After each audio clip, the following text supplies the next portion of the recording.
Hey everybody, it's Chase with AV Pop Culture. What's up on Friday night?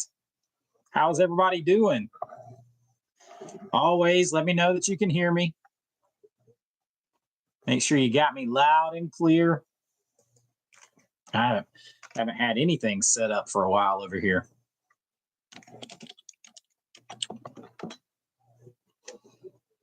Marty in the house, digitizer. Michael, what's up?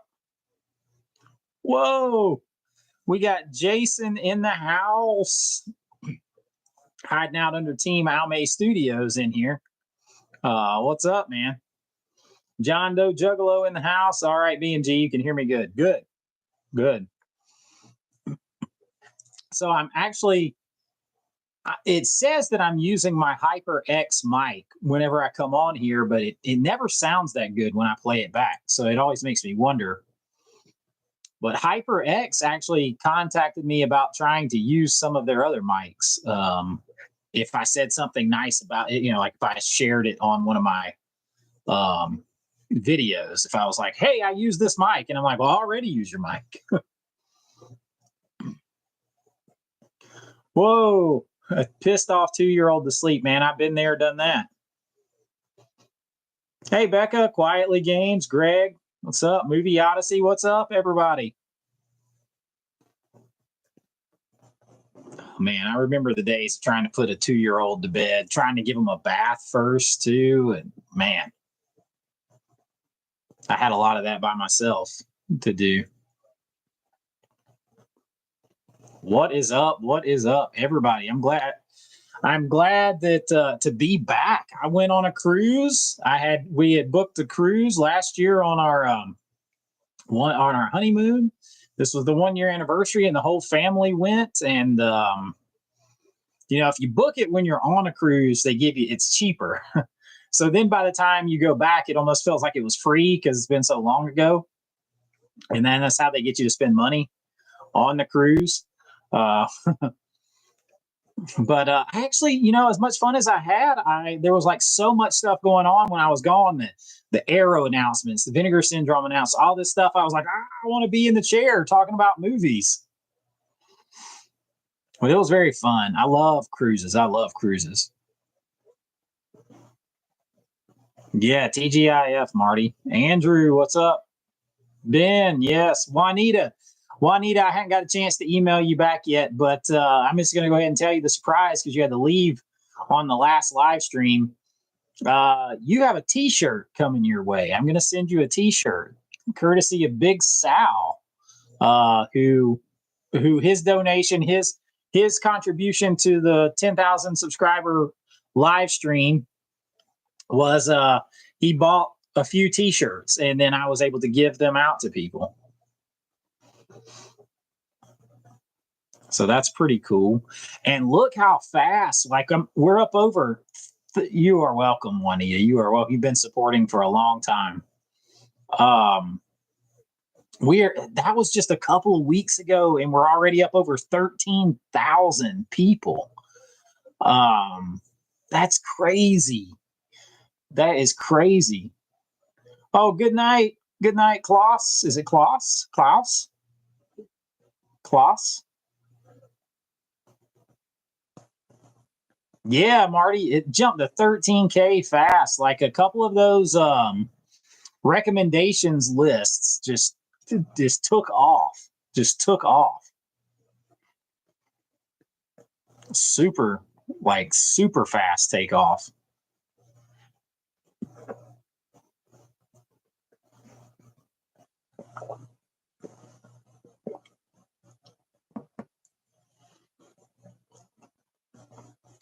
John Doe, you need some AVA Pop t-shirts. So that's the other thing, and I'll probably say this again, but everybody who won something or got a t-shirt or whatever, that all happened right before I went out of town, and then coming back and playing catch up. So that's why there's a little bit of a delay on getting all you. That's the reason if you won something or bought something, you don't have it yet, because there's only one of me.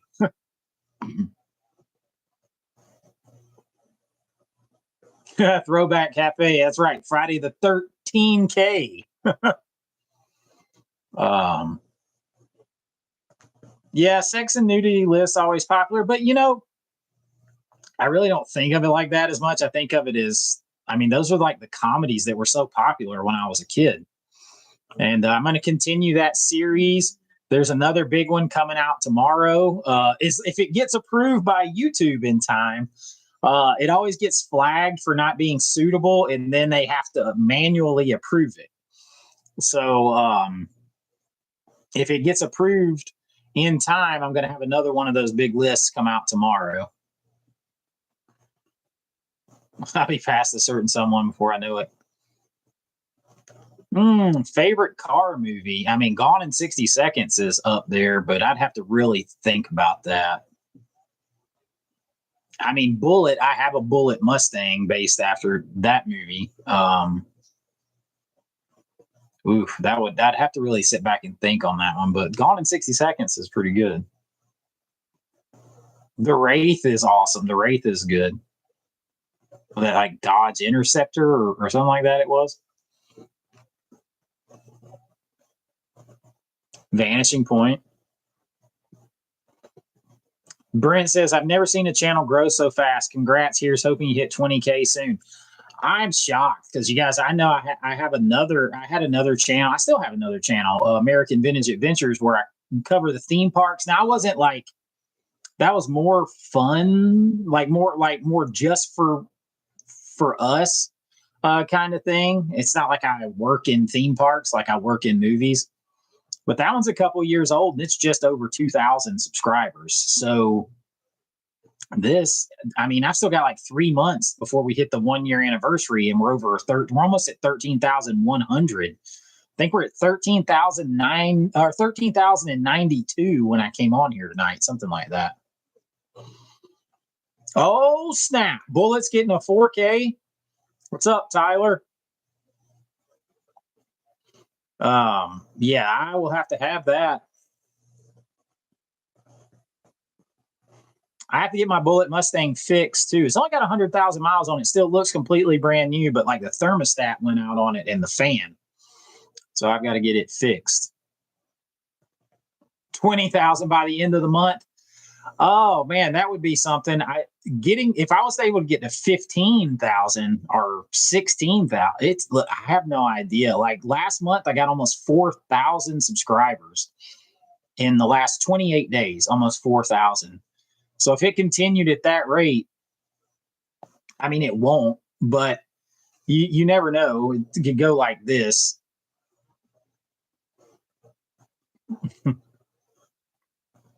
I appreciate it, Tyler.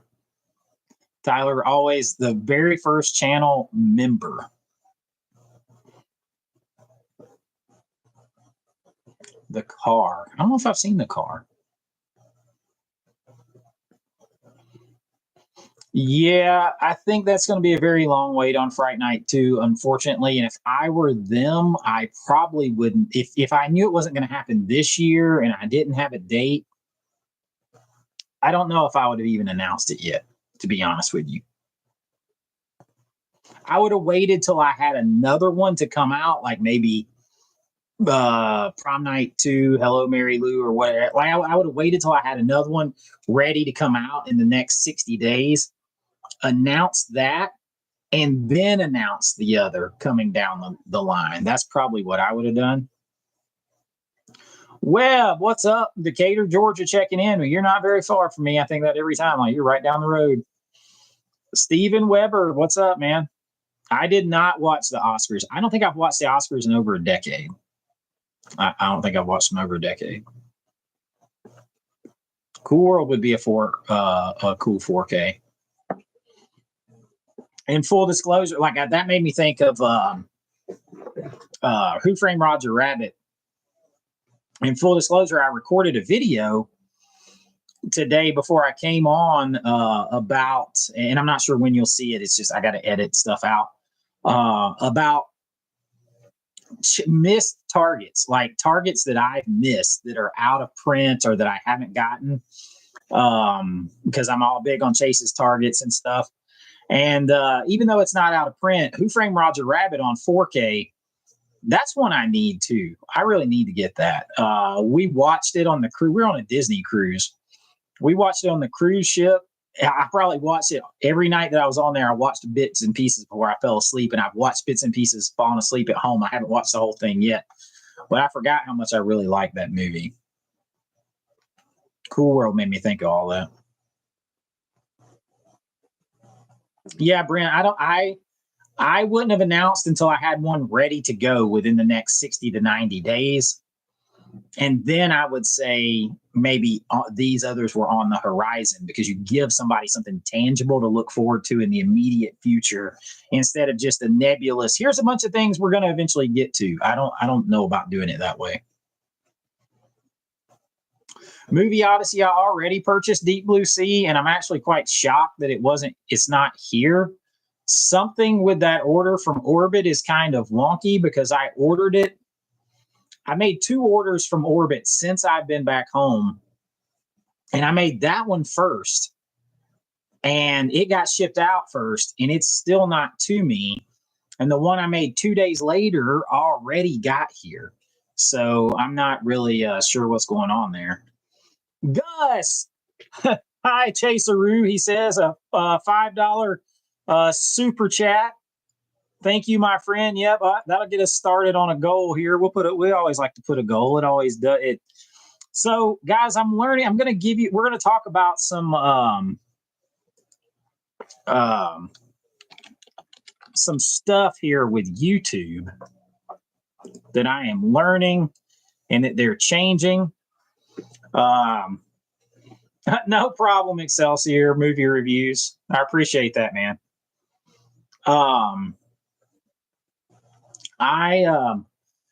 They're changing some stuff that they do with YouTube, and I'm learning a lot from YouTube. Like, if you set a goal in here for like a super chat and you hit the goal, then they push the video out to more people. There's all kinds of little tchotchke stuff that they do to decide what gets pushed out more or not. They're about to make it harder on us to earn revenue from our videos, because they're going to use AI to decide if commercials, which they mostly put in, are put in at interruptive points. And if the AI considers them interruptive, they'll take them away. And most people don't get all the commercials for any one of them anyway. But now you're going to have to go through and manually try to change it. Otherwise, you could have videos that get put out and then they take away all the ads on them and you get nothing for them. So they're always making things harder, and you're always having to learn. But like I learned about the goal thing on here, it's like if you hit a 5 super chat goal or a 10 super chat goal, and then you hit it, it pushes out more and more. It's YouTube is crazy. YouTube is crazy. Yo, Jeff Gerald. Jeff, I'm gonna have some stuff on the other channel. My Disney cruise stuff. We did one night at Universal Studios because that's where we got married at. We did one night there for Mardi Gras. We got some stuff coming out over there. It's Cool Vestron is releasing May 2002. I don't know that movie. I did see that Vestron is going to put out some new Blu-rays, but they're talking about moving over to 4K.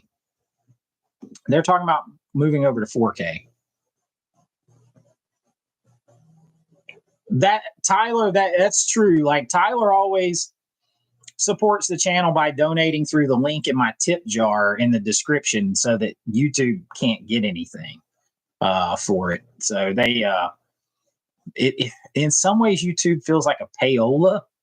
Like they want you to, if more people super chat you, will push your video out to more people, or if stuff like that's kind of crappy. I don't know if I've seen Excalibur. You ordered Airheads today, a triple with Bill and Ted and Spinal Tap. That's cool. I've got the Bill and Ted. I didn't get that 4K Bill and Ted.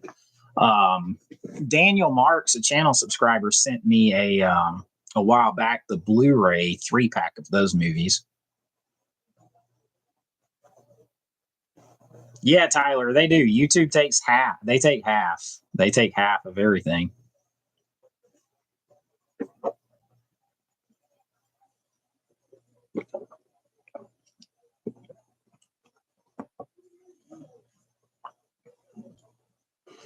I'm trying to remember if I've seen Excalibur or not. Oh, what's my favorite Harrison Ford movie outside of Star Wars, Blade Runner, Indiana Jones? No, YouTube takes more than that.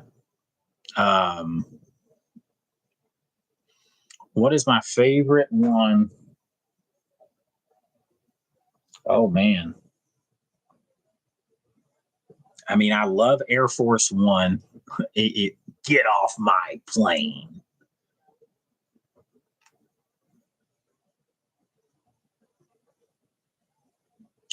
Clear and Present Danger is good. The Fugitive is good. Man, he's got so many. Now I'm like blanking on all of his movies on my head.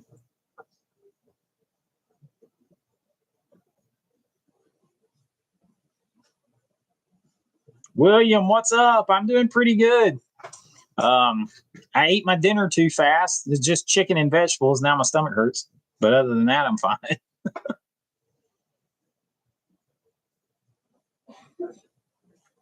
Let's see.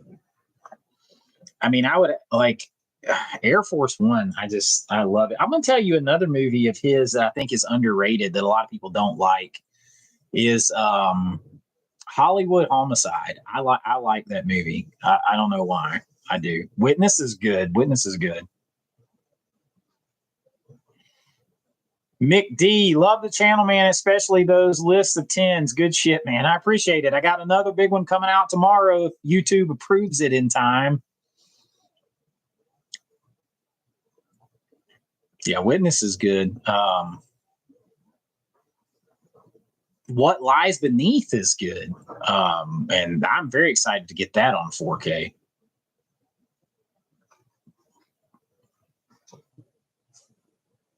Yeah, What Lies Beneath. Yep. Space Case Collectibles. What's up? Clear and Press. Like, I mean, this is why I'm a Harrison Ford fan. Just look at everything that we're saying. It's just like you can keep going. You wonder how Dawn of the Disc is able to get the scoops before the official announcements. Yeah, I don't know. I don't know how he does it specifically. There's a few things that I've gotten I've gotten just because I know people like from Universal or from working in movies and stuff like that, but not like that. I'm not connected with the boutiques. If you guys haven't noticed, as fast as I have grown and as many subscribers as I have, there is no boutique that's lining up to send me anything for a review. Despite the fact that I've literally restored movies, worked in restoring movies before, I edit movies. None of them need to send me anything.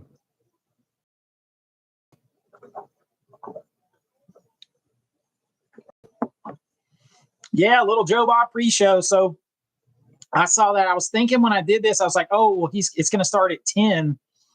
But I guess Joe Bob is starting at 9 tonight. But that kind of sucks because I know I won't be off by 9. I got to chill harder, bro. I'm not made that way. Not made that way. If I like something, I'll tell you. If I don't, I'll tell you. So I don't care if they give it to me or not.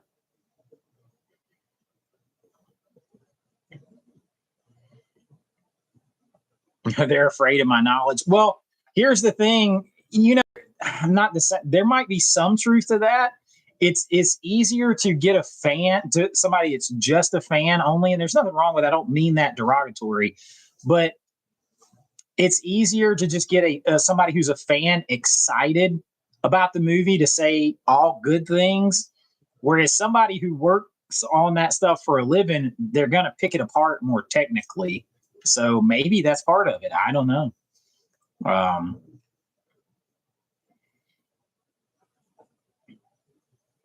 I appreciate it, Midnight in Space. I appreciate that. I wouldn't even know who to ask, Sean. Like I sent a while back, I sent an email to MVD.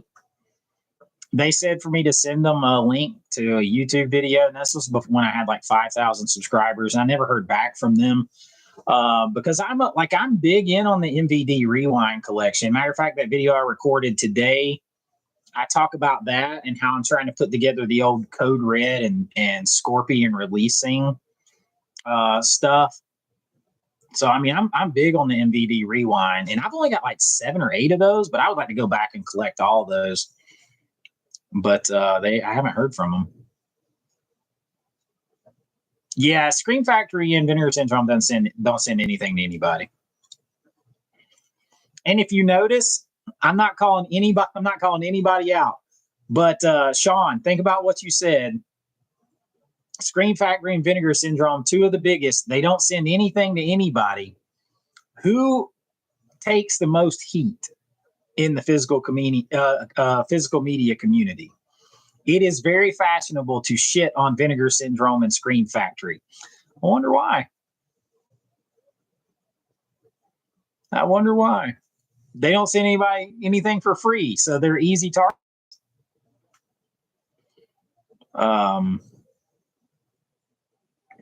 Yeah, I mean that's I can't help but say I've noticed that that a lot of people, it's almost like in an effort to make sure they seem unbiased, they'll pound on certain boutiques, and it's always the ones that don't send anybody anything for free. Yeah, Brian at the Last Movie Standing, the 88 Films is sending him some things. That's cool. And he's being fair. Reviewing them. Like I saw his review yesterday on Dragon Fist or something. He's like, I don't like this movie at all. Like, I don't like it. The 4K looks fine, but I don't like the movie. But on Sex and Zen, I gotta say, he made me, and I had talked to him on the phone, he made me laugh so hard. I'm gonna buy that. It just seems like ridiculous. Yeah, they do. They rip Scream Factory apart. They rip Vinegar Syndrome apart a lot of times too. I'm not down for that. Like I did that whole video. Like if you want to attack something objectively, or something that's objective, like this is a poor quality 4K for this reason or this reason, or their delivery stinks, or they have another error on the disc. Those are things that are objective. You can hold their feet to the fire. But like when it comes down to artwork and stuff, you can say you don't like it or you don't like the movies they're releasing, but that's 100% subjective, because every other person, like you might ask 100 people and you get 100 different answers. So that to me, those aren't fair critiques to be negative on. So I don't dig that kind of negativity. I am a Falcons fan, unfortunately. I am.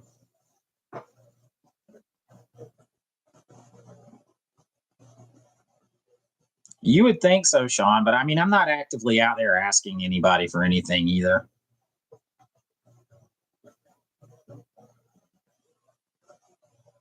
Yeah, heads up on issues. That's fair. That's fair criticisms. That's fair critiques. But just like the artwork behind me over here for From Beyond from 88 Films, I like that better than I like Vinegar Syndrome's art. But other people might like Vinegar Syndrome art better than that one. That's totally subjective. So ripping somebody apart over that, I don't dig that. I don't think that's right.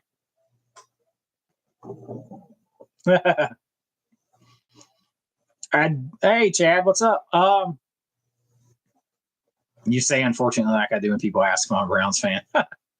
And to Jeff is a Titans fan. I did pick up Arrow TCM2, and yeah, it won't play on Dolby Vision in my Panasonic player. I think Arrow, from a technical standpoint, they've had a rough start to the year. With the cell error, the the error on TCM2. The way they kind of announced the Dollars trilogy was weird. And then now you have Brian covered the commentary, the video essay commentary on Deep Blue Sea, and I heard Jake from Steelbook Obsessed, and I heard a lot of it thanks to Brian. That should have never been put on a release. Like, that was insane. I agree, Midnight in Space. Like, arguing you hate this art and so that company sucks, but this other person's like, well, I really like that art. Like, that's a whole pointless endeavor.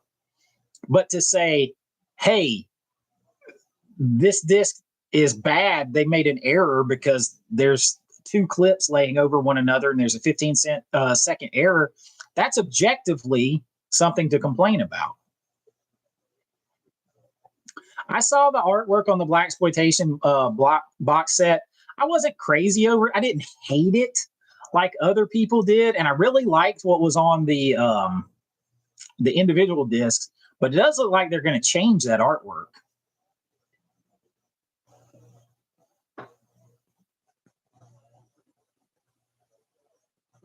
The Beyond from Lucio Fulci. I'm not sure if that's on 4K or not. Somebody else have to let me know on that one. Yeah, William. Yeah, it looks like they're changing the Blaxploitation box, which I would get that box because I think I mentioned on my physical media news, I've been watching a lot of like exploitation movies because I'm trying to work on a list of those, not just specifically Blaxploitation, but just exploitation films in general. So I've seen a few of those, but like if I were putting together my own box of the ones that I wanted, I think Coffee might be the only one that would be in the box out of that box so far. Now I haven't seen them all, but it's like it's an individual thing. Blackula's not in that box though, right? So if that Blackula's not in that box, that Blackula's a good movie.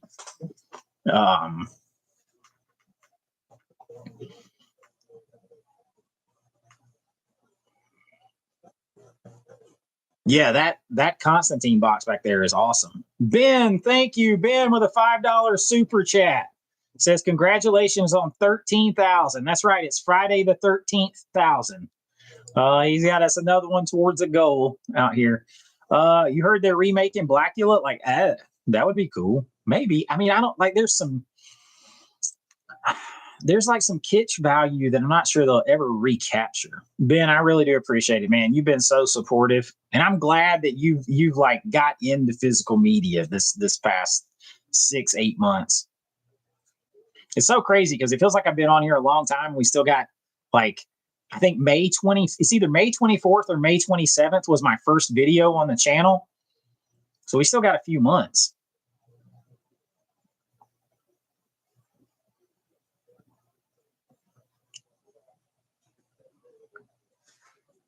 Grindhouse Releasing is working on the Beyond 4K. Okay. I wasn't sure about that one. I don't have a lot of full sheet. Oh, New Stone White is not going to do well. I think they may end up, they keep trying to push that back. It may just end up directly to Disney Plus. What have I learned in the past almost year of having this YouTube channel? A lot of stuff about YouTube itself, but like their algorithm game and all that kind of stuff. But one thing I've learned is that I already knew is that you can't please everyone at all. And a lot of times people don't listen to hear what you're saying. They listen to respond. They already have their thoughts and their mind made up. Doesn't matter what you're talking about. Because a lot of times I will have answered their question or addressed what they're attacking me for in the video, and they just didn't listen to it at all. And so they rush to the comments to attack and be negative. And I think I've also learned that there's a lot more negativity out here than I wish there were. Um, a lot of people's default setting is negative, and I wish it wasn't that way, but it is with a lot of people. But I've also learned there's a lot of good people that want to have a good community to build this and talk about movies and have camaraderie. And I like that, man. I like that. I mean, yeah, that's Hollywood, baby. Look, I came from making films. Go to my IMDb and read some critic reviews and fan reviews of my movies. There are people that will rip you to shreds and call you everything in the book because they didn't like something you did in your movie. So that part I was hardened to. That's fine. I think the thing that is interesting to me is if a lot of times if I watch a video of something and I don't agree with what they're saying, I might give my opinion. I might say, like, I understand why you say that, but like I would think of it as this, or this. And kind of try to have a conversation. Whereas a lot of people, their default is you're effing stupid. You don't know anything you're talking about. You call yourself a writer. You call yourself a filmmaker. You're effing stupid if you don't like this or have it on your list or something that it's like attack and it's very vile. And it's like I don't understand that thought process at all.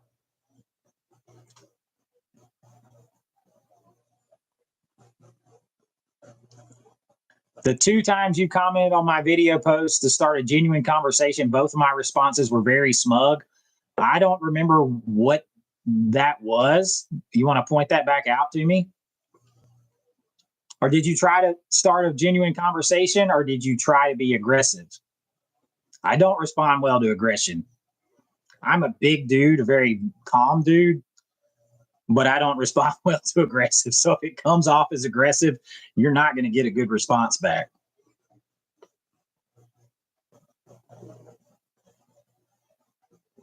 That's right. Throwback, unfortunately.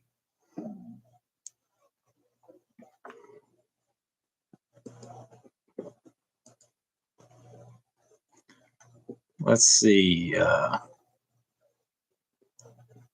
See, Rebecca commented over here. Let's see. Comments. We'll see here.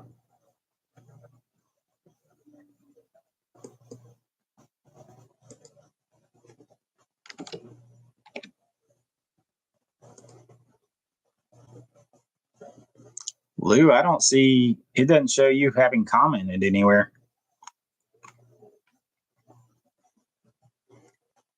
I just searched my channel for you for any comments from you, and I don't see it.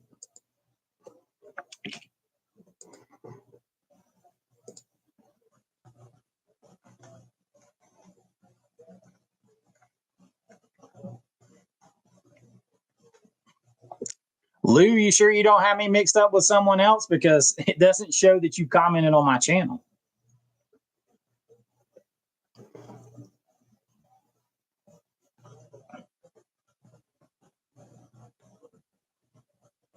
That's true, Midnight in Space. That's true. Usually, though, when you start off with you're stupid or you're effing this or an effing that, that tone is pretty clear.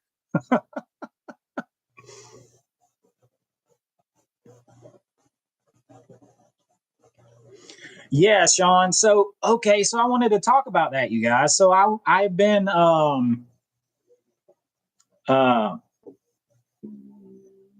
my stomach is growling.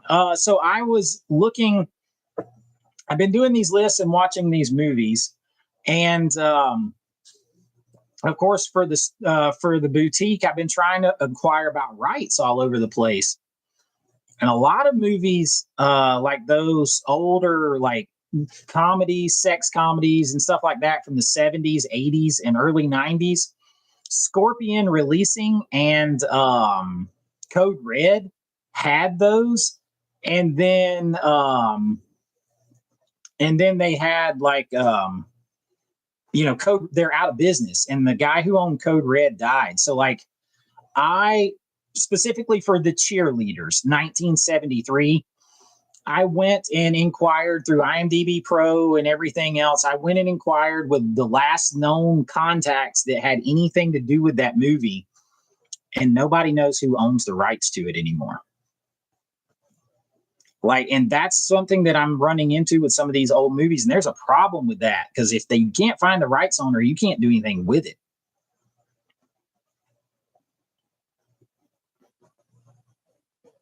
Billy, what's up? Oh, you just watched Beastmaster 4K as a first time watch. Dude, that's awesome.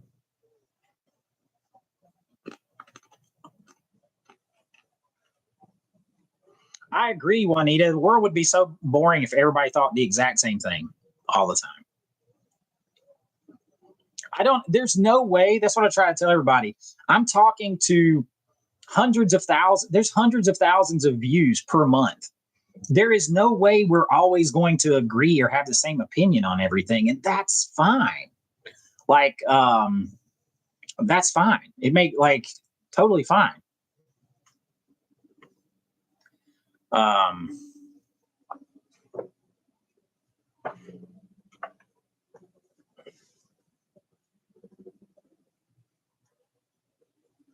Lou dipped out. I don't know what was up with Lou, but like in my channel, like when I can go search for a commenter, do a search, and it doesn't show that he commented on my channel ever. So I don't know. I'd tell you if it did. If I was smug or what, I'd tell you that too.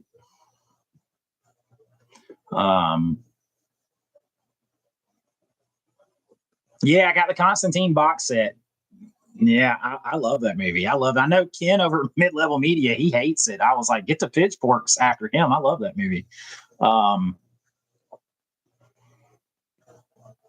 Munch on something. Yeah, you're here. Like I ate my dinner, so like it's processing, and I feel that, but I'm also kind of hungry at the same time. I can't tell what's going on here. Busted, Tyler says. The movie den, my man Jordan over here. Oh, hey Jordan. So here's a little upcoming thing. Look what I got, Jordan. So I asked a few friends, because I'm kind of getting in. I've always kind of been opposed to blind buying, but with the Vinegar Syndrome subscription making me watch movies, and me making myself watch movies with the Criterion Closet critiques thing, which I got another one of those coming out soon. I asked Jordan at the movie den. I asked Brian at Last Movie Standing. I asked Jason at Pop Culture Mask. I asked Daniel at the Cobwebs channel. Forget who else. I feel like I asked somebody else. I think I was just talking to John Doe Juggalo about a movie. I don't think, because I was racking up. I'd already got up to 8 recommendations. So I asked them to recommend movies for me to blind buy. Now, of course, sometimes I already had some of the movies, but I've got like 6 or 7 blind buys from those guys. So I hadn't thought about doing it as a video.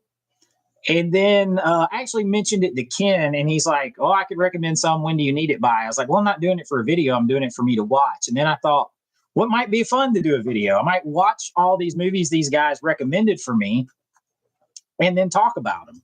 So I'm probably going to do that. And this is one of the ones Jordan recommended for me. I had not seen this. I knew about this movie for sure, but I had not seen it. And I was able to get, this is a nice like multi-disc Synapse set that I got for like $19 on Amazon. So very cool. Very cool. Joseph Vincent Hardware, great blind buy. No idea how you missed it as a kid. Like, see, I haven't seen that one either. So is that one that I should do? I should add to my blind buy pile?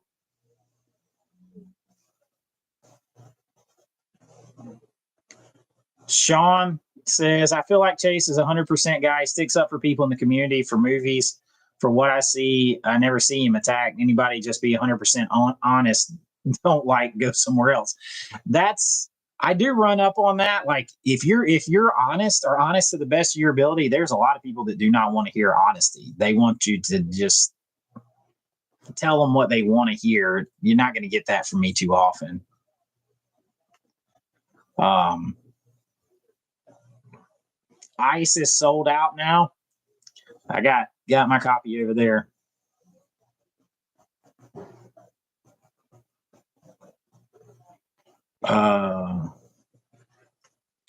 Okay, Joseph, you're selling me on hardware. Was that through Umbrella? Who has that right now? I feel like I saw it on Orbit.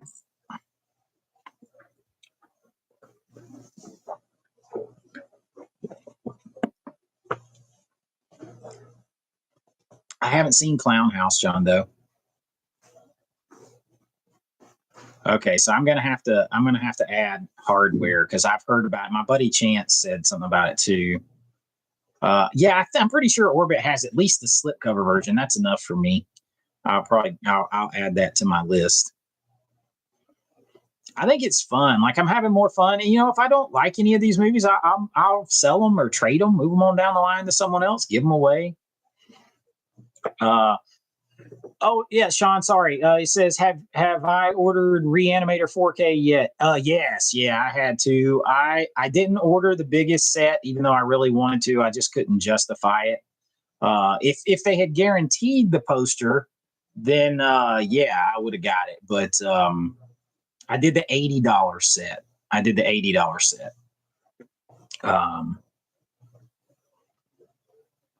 All right, hardware is. I'm sold on hardware. It's the last movie standing. Excited about Jaws. I know Brian is on somebody's podcast right now, so he'd be a little bit late, but I doubt it, man. I doubt it. Tyler says he's had a number of blind buys from my recommendation, Life Force, most recently. Oh man, I like Life Force. Now, Brian, I recommended it to him, and Brian didn't like it, and I was sure he would like it, but he didn't like it. He's not very much of a horror guy, though, at all. So it might have leaned too far that way. I really like Life Force.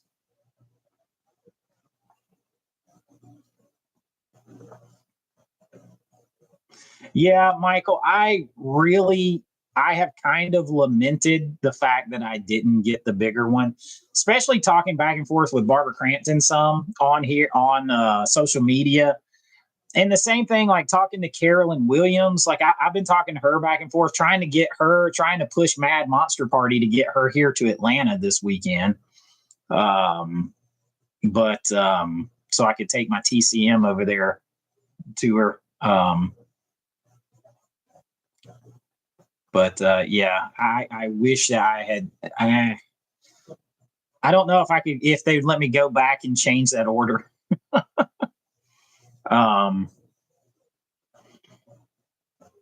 You blind bought Reanimator, the Arrow. I got the Arrow version from Orbit for like $7, man. Tyler P. Matilda May. That's right. That's all you need to know. Life Force is interesting. It's weird. It's like one part like sci-fi alien movie, one part vampire movie, part Hammer film, part weird science or something. I love Humanoids from the Deep. I won't accept any slander of that one. That one is I'm glad some of y'all liked that movie because I was so excited watching that. I thought it looked so cool. I forgot how graphic it was.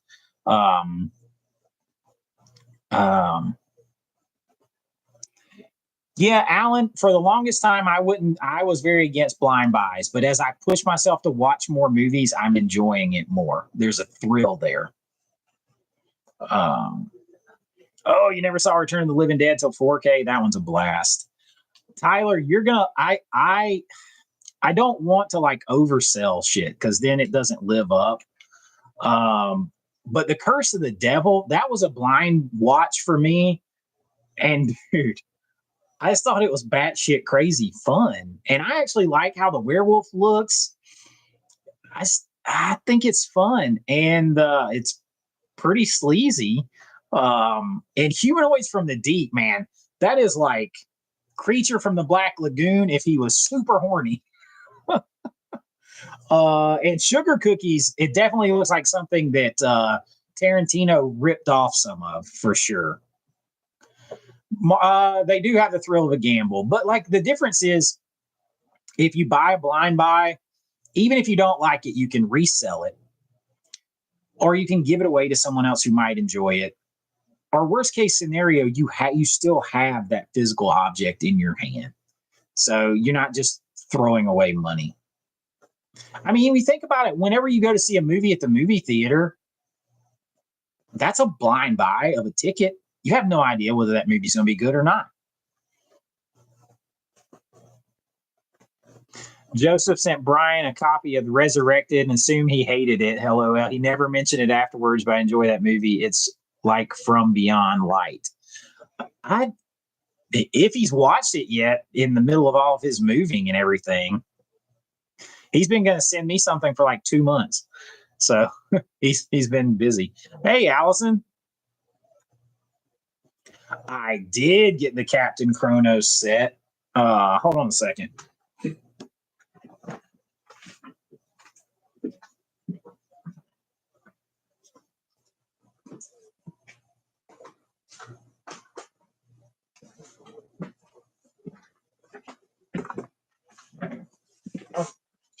This might be the most impressive set from a new, now this isn't a new company, but from a new distributor. This Captain Kronos thing is insane. I haven't had a chance to watch it yet. I just got it because I just got home. I mean, my place is a mess. I haven't even unpacked. I've been doing videos and stuff. I can't wait to watch this. Your Hammer Films, this is how you come out with, this is how you announce your presence to the physical media community as a legit boutique on top of being a studio. This thing, it's like leather bound feeling. It probably weighs 5 pounds. There's multiple discs, multiple posters. This is an insane set right here. Insane.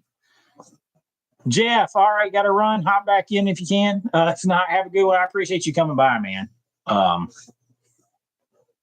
Who is my favorite filmmaker? I mean, Spielberg is my favorite director. He's always just been that since I was a kid. I mean, I'm a Tarantino guy. I'm not as big of a Scorsese guy as everyone else is, as a lot of people are, because I'm not that big of a mobster movie guy overall. I don't know. I'd have to really think about it. It kind of changes with age, but overall, Spielberg has put out like the most movies that I like. And then Tarantino as a writer and filmmaker, big time. The Kronos set was expensive. That was $60.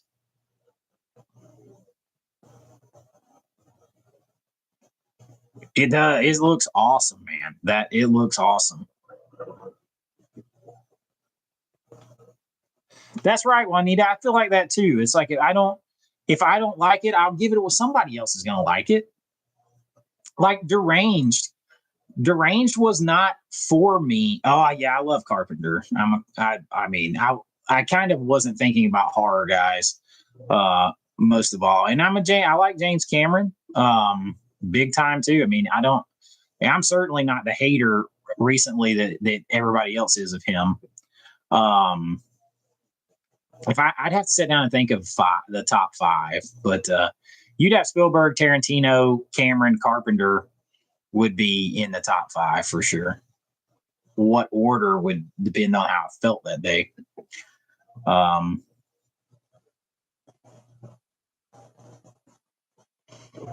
Let's see.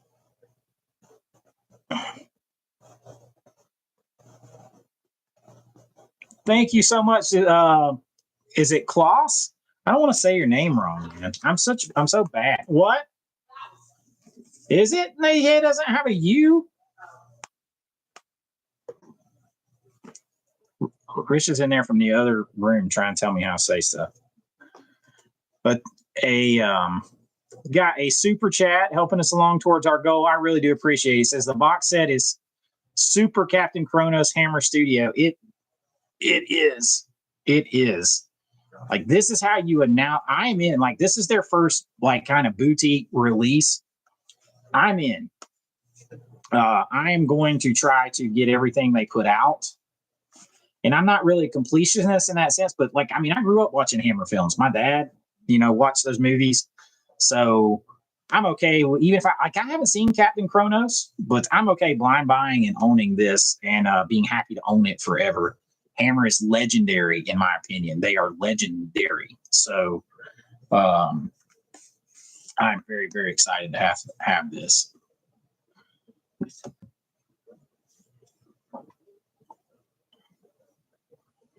Herbert says, "Hi, dude. Love your channel. Rock on 80s." That's right, man. Rock on.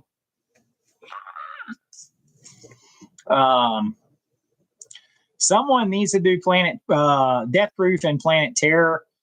I'm wondering if like the hold up on those is like all of the like After Effects style grunge and everything they put on them, how they're worried about how that's going to look or something. I'm not really sure what the holdup is on that.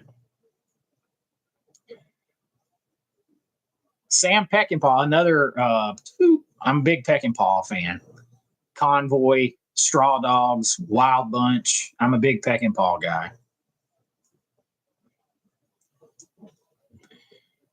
Favorite actor and actress. Favorite actor of all time is Harrison Ford. And now you want to talk movie stars. That's Arnold Schwarzenegger, favorite movie star. And then somebody that straddles the line between actor and movie star is Stallone. So like those guys are my top three. And then you got Mel Gibson up there.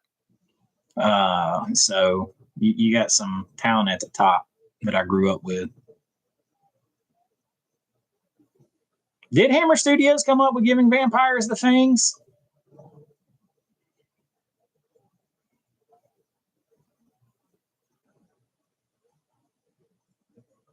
Alan, so you're an American in the Netherlands. You import most of their movies from America unless they're region free. You can't give them or sell them here.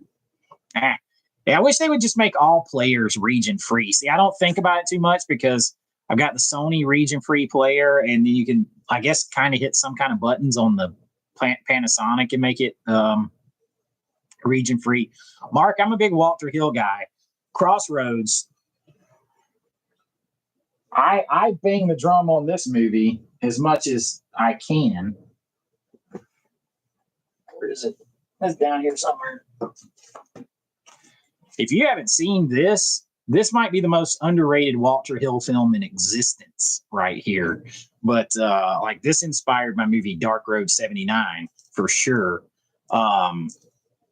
Crossroads, Walter Hill, 48 Hours, The Warriors, Southern Comfort, really good, almost like folk horror. Walter Hill is awesome. I'm a Walter. I like Walter. I like me some Walter Hill for sure. Last Man Standing. How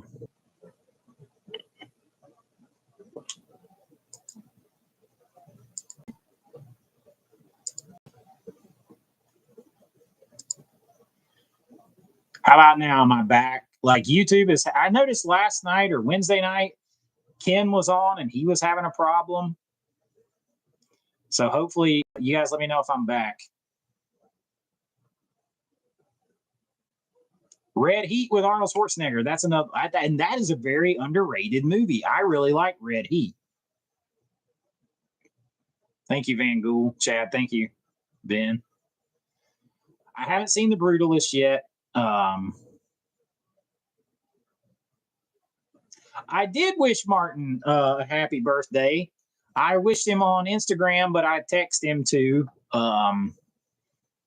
He's, he was out having fun.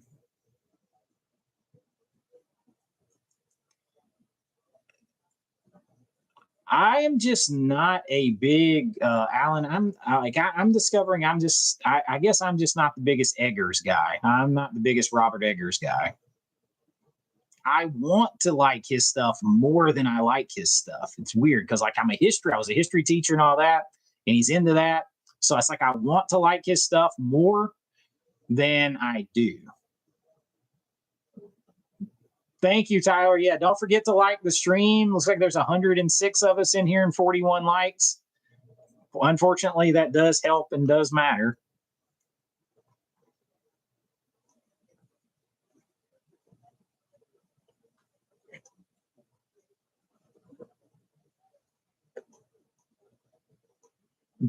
Jason, not the Crossroads with Britney Spears. Oh shit! Though, Jason, have you not seen? Have you never seen this movie? You got to tell me if you haven't seen this movie. I will walk this movie all the way up to Maine and give this to you if you haven't seen it. That's how much I believe in this movie right here.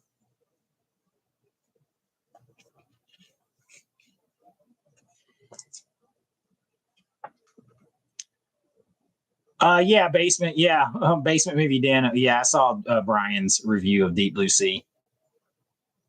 Yeah, Red Heat 4K is pretty good. I got it over there. I keep Arnold stuff, Stallone stuff, Harrison Ford and Mel Gibson stuff mostly, and like my Karate Kid and Back to the Future. I keep special stuff to me right here over in these.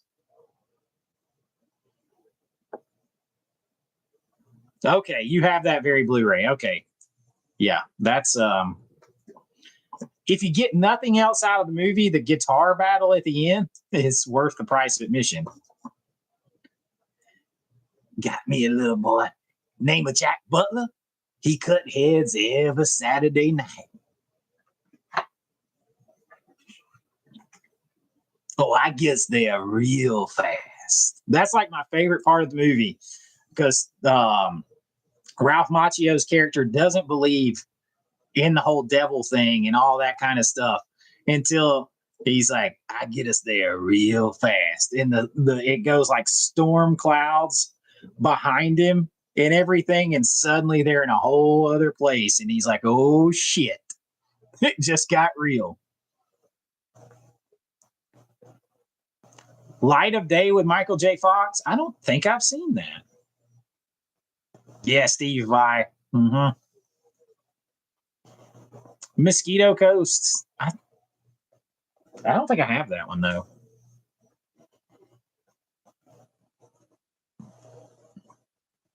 Yeah, Michael, the video essay thing, I just think that whole video essay was completely inappropriate for that movie. It didn't have anything to do with the movie.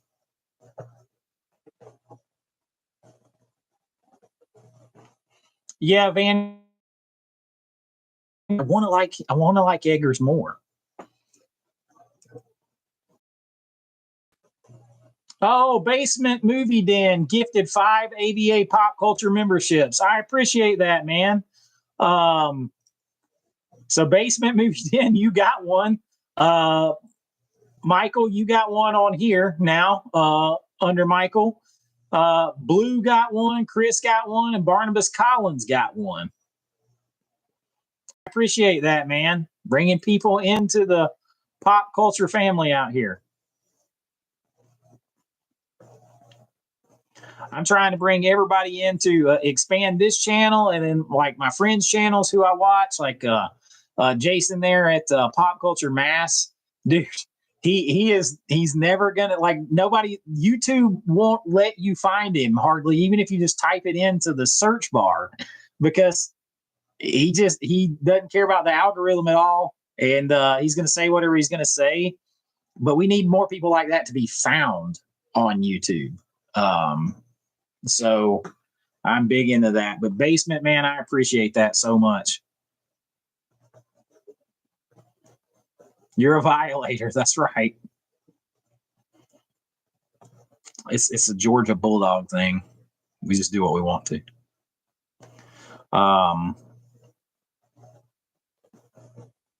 Mando Mandalorian. So Rich is in here as Mando Mandalorian saying to say hi to Juanita. That's my cat. Oh yeah, I want Fright Night 2 on 4K for sure. Like I definitely want Fright Night 2. I don't love everything about that movie. I don't like how they like convinced him the first movie didn't happen or whatever, but I want the movie. You throw meat at vegans.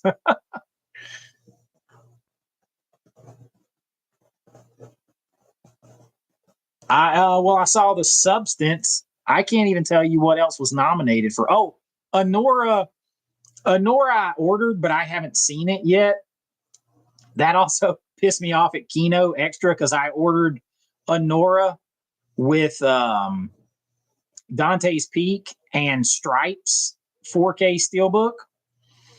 And they're supposed to both be out in April. And now, because they pushed Dante's Peak back to the end of May, Orbit will not ship out partial orders. So I got to try to talk to them. I don't want to have my other two movies having to sit there a month. I did get Assault of the Party Nerds. I did order that. It's on its way.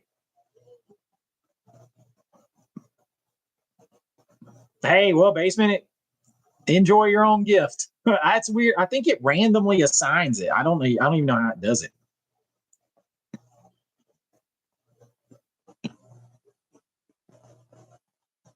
So I guess The Substance is the only one I've seen.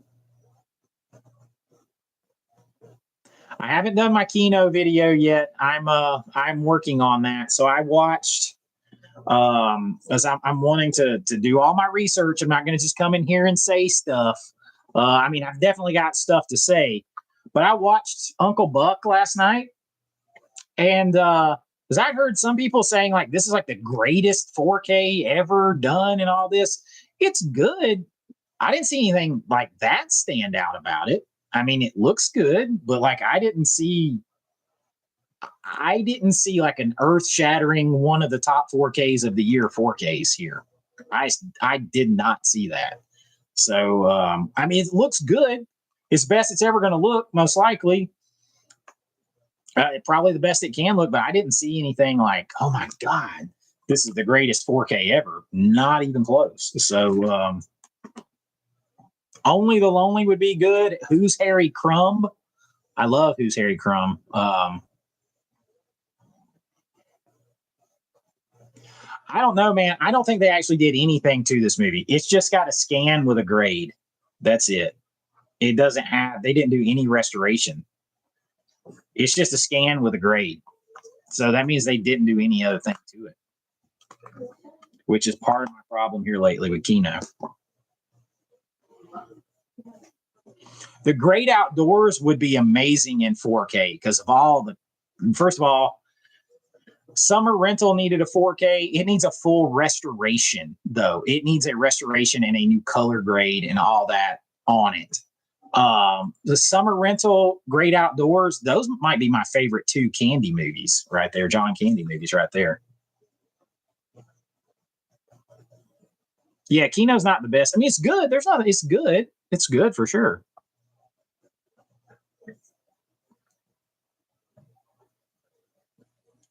Yeah, Alan, it was supposed to be Cinemuseum, but I would not put any stock in anything they say. Beetlejuice, what tomfoolery did you miss? Well, hey, Beetlejuice, look, man, I'm gonna hold this right here. At the screenshot.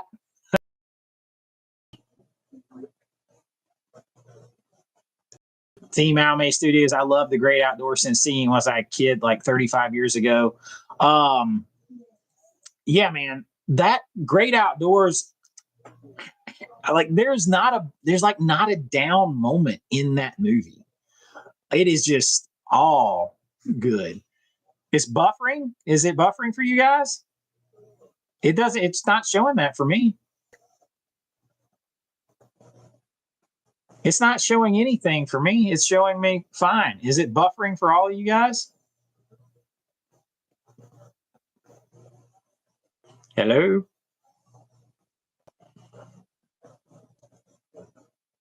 Stripes. I love Stripes. Stripes, but that's not just a candy.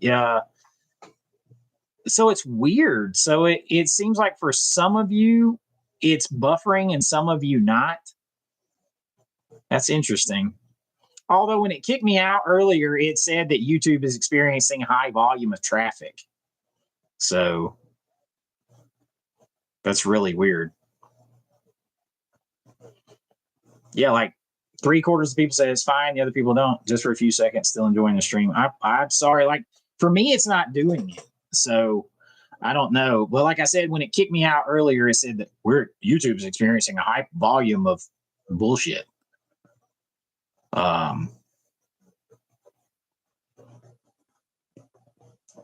It's done this before. It did that before, but aliens tapping in. Yep. Might be when I do high motion on the camera. Maybe. Try to be more still. I'm not froze. I'm just not moving. Yeah, Beetlejuice. Like I was like basement movie gave another basement movie den gave another AVA Pop Culture membership. I appreciate that, my friend. I really do. He's like, well, it gave me one for myself earlier, so I'm gonna make sure someone else gets one. Don't breathe. Don't move. Don't breathe. But I need something to drink.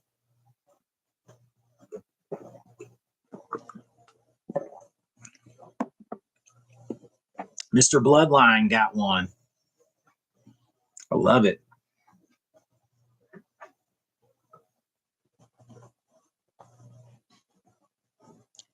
So you guys want to see a couple of my other blind buy recommendations that I got?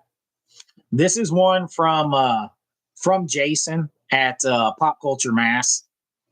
Picked this up, the 4K complete blind buy. So that's one.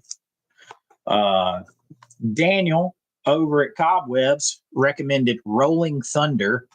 Now, vaguely thought I had seen this before, but I can't remember, so it's definitely a blind buy. Grab that. Daniel also recommended Drive. Got this from 88 Films. I didn't even know this movie existed. It's from like 1997. Brittany Murphy, Kadeem Hardison. So I got those for blind buys. And like I said, Jordan recommended Intruder. This is actually a blind buy as well. Is Messiah of Evil. I've actually seen parts of this. But this is like a new restoration. This is my only Radiance film that I own. But I actually got this cheaper than the domestic Blu-ray, and this is a recent restoration. So Messiah of Evil, I've heard it's a lot of atmosphere. I'm down.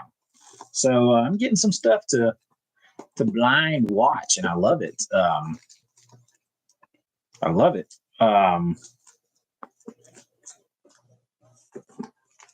I also went out and grabbed, since it was number one on one of my recent lists, I went out and picked up Kentucky Fried Movie. This was a Shout Studios release. I can't recommend this one enough, you guys, if you haven't seen it. You will laugh your ass off. Yeah. Hey, Daniel from the Cobwebs is in here. Look, Daniel, I got Rolling Thunder and I got Drive. So both on 4K. They came in today. Yeah, I've only seen Powder once as well, Becca. I'm going to be honest with you. I saw it at the theater on a date with two girls. I was sitting in the middle. So I don't remember a lot about it. That's the God's honest truth.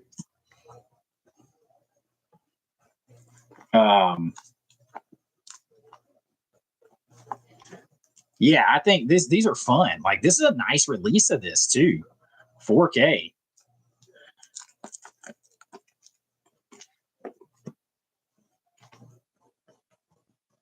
Oh, Jason, you got Life Force off my recommendation. I hope that you like Life Force, but I was very disappointed when Brian didn't like Life Force. Like, I don't know how he didn't like Life Force. I don't get it. Yeah, Daniel, I think I swear I like as I read the back of Rolling Thunder, I was like, I've seen this. I think when I start watching it, I'm going to remember having seen it. There's no way my life went by without my dad watching this and me at least picking up some of it by osmosis. There's no way. Um, yeah, Life Force rules. I don't understand not liking Life Force. I can't. Naked space vampire aliens with blue lightning and stuff. What's not to like?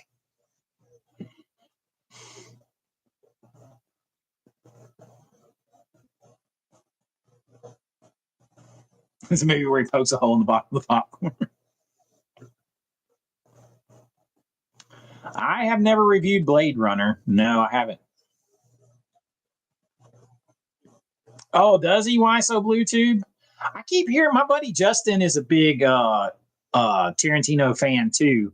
And I've known Justin for 30 years, 20, nah, not 30, 25 years. Um, and he never knew that Once Upon a Time in Hollywood was my favorite Tarantino movie. It's his favorite Tarantino movie. Um, and we've been talking about Tarantino lately, and he was like, he's got a book. Everybody keeps telling me to get his book. And I just downloaded it on Audible so that I can listen to it when I'm doing other stuff. I mean, I'd rather sit and read when I can, but that's my next best. I put the headphones on, do my cardio, listen to books and stuff. I haven't got to watch the new Life Force, the Arrow 4K of the director's cut. I mean, I've watched the director's cut before, but I haven't seen the new 4K. Oh yeah, Side Out. So, like I said, I hope my list gets approved so it can come out tomorrow because it's the 1990s. So I've done the 70s, 80s, and now I'm doing the 90s. And honestly, you guys, I could do 3 or 4 of those lists from the 70s and 80s. The 90s is much harder. There's like this spot in the 90s where they quit doing those like raunchy sex comedies and they kind of went more erotic thrillers again until American Pie came along. And then there was like a rash of them again in the 2000 to 2010, 12 range. But man, the 70s and 80s, I could do those till the cows came home. I could make tons of those lists. And I've seen them all. Like I realize how many movies I've seen. Yeah, like Basic Instinct.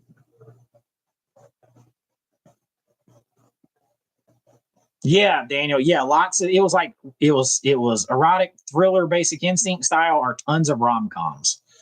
The raunchy comedy kind of went away and didn't come back till the very end with American Pie. Now the 2000 to 2012 range is full of them. Like the straight to DVD stuff, full of them. Trek or not? What's up? What's my number one anticipated this year coming or rumored? Uh, yeah, I mean, my number one most anticipated right now is Reanimator, like bar none. I will say that Ignite Films shared like some other clips of that with me through like some press releases that got sent to me. So I've seen maybe a few more clips of that than other people. If those are indicative of how that 4K is going to look, they are going to walk a mud hole in people as far as 4K quality because it is insane. Beetlejuice, I only bought the $80 set, but I wish that I could go back and get the bigger set and take the chance to get the poster and stuff. I just but I was messaging with Barbara Crampton. I could probably just go see her at Mad Monster Party in Atlanta this weekend and get her to sign something for me for free. And I'm not a when you work in something, you stop like collecting like the signatures and stuff, I guess. It's like after having had to have practiced on the football field at the University of Georgia, sweat my balls off and run and everything else I was throwing up. Going to see a game there isn't quite the same as it used to be. So it's kind of the same thing with like getting an autograph or meeting someone. But for collector purposes, I just think it's cool. I think it's cool to have some of the stuff, and I would like to have had that. So I wish I could go back and change my order a little bit. Do a list of movies that make men cry. Stuff brings tears to my eyes for different reasons sometimes, though. Like, I mean, when Al Pacino, and I had to do the speech, when he does the speech in Any Given Sunday, that brings tears to my eyes in a different way. Same thing when Will Patton gives the, you make sure they remember forever the night they played the Titans. I'm like, there's like tears coming out, ready to run through a wall and stuff. So there would be some that were on there for different reasons too, but there's definitely some movies that make me cry. Do I have a list of what I have in my collection? So I just bought the CLZ app, and I'm going to tell you guys what, I am making some big changes over here. It's out with the DVDs. I'm not getting rid of them at all. But as you can see, the process has started. I bought, they're like cases, and they're almost like the old Case Logic, but I can put the DVD art in them and slide the DVD in there, and it's like a case that I can flip through. All of my DVDs are going in there, except for like, snapper case that you can't take apart or anything that was like a special set. They're all going in there. So I am committing to this point on, unless it is DVD only, I am committing to this point on nothing below a Blu-ray. And if there is a 4K that exists, I will not buy the Blu-ray. I will not buy it from now on. I'm just going to move to the upgrade, because when I put a DVD on my new OLED with that 4K player, the way it stretches those pixels across there, it looks horrible. It looks horrible. So I will keep the DVDs, because some of them will have special features that would be lost otherwise. And maybe I want the aesthetic of playing them on a CRT TV or an older 4K TV. So I will never get rid of them. But the cases, I'm getting rid of. Yeah, now like the 4K, that's why I don't understand a lot of times if there is a 4K, like Uncle Buck, for instance, or stuff like that. It's like it comes with the Blu-ray. So why would you buy the 4K? Or I mean, why wouldn't you buy the 4K with the Blu-ray? Why would you only buy the Blu-ray to save $3? I don't understand that. Like, because you still get the Blu-ray with the combo pack of the Blu-ray and 4K, and you future-proof yourself. I don't understand. I don't. The $3 or $4 difference is not enough for me to not future-proof myself. Like I don't get it. Yeah, I know Jason's with me on this. Like, because I tell you, I'm telling you guys, and I love you, and I'm not a Blu-ray hater. And I even fight with my boy Brian on this.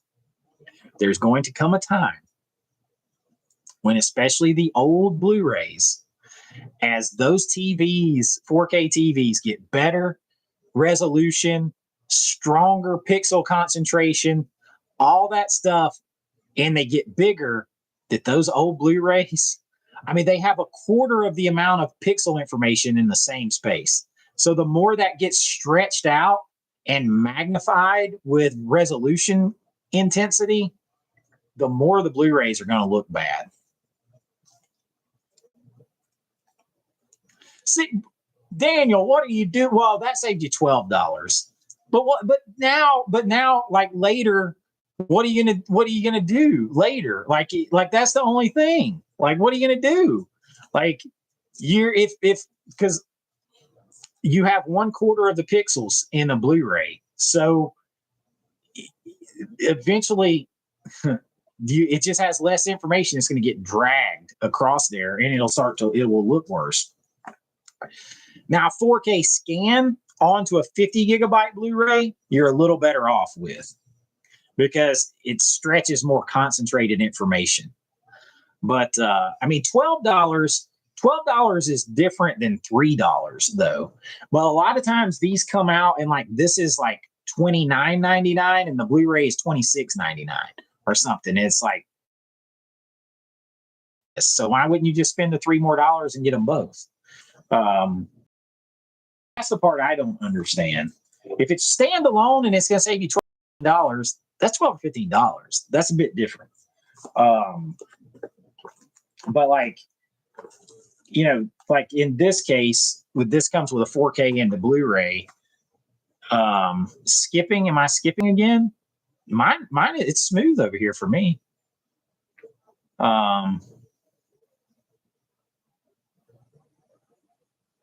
Stand still buffering. Am I buffering for everybody, or is it on just on Beetlejuice's end?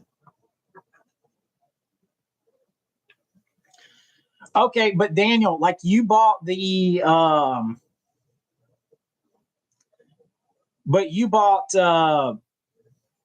the Synapse Red Shirt Pictures. You bought the Trick or Treat, right? You bought the Trick or Treat 4K, right? Because that's one of those cases where you could buy the Blu-ray set, but it's like it's $3 difference. Like, and because the 4K comes with, my 4K came with a Blu-ray, and it was like $3 different than the standard blue. Like it's the cost on some of those doesn't make sense.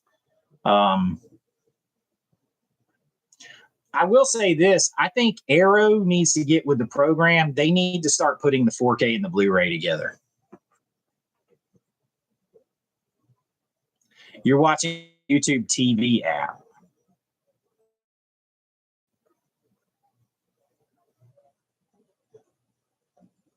Yeah, now I will say this about Kino. Me and Brian were just talking about this.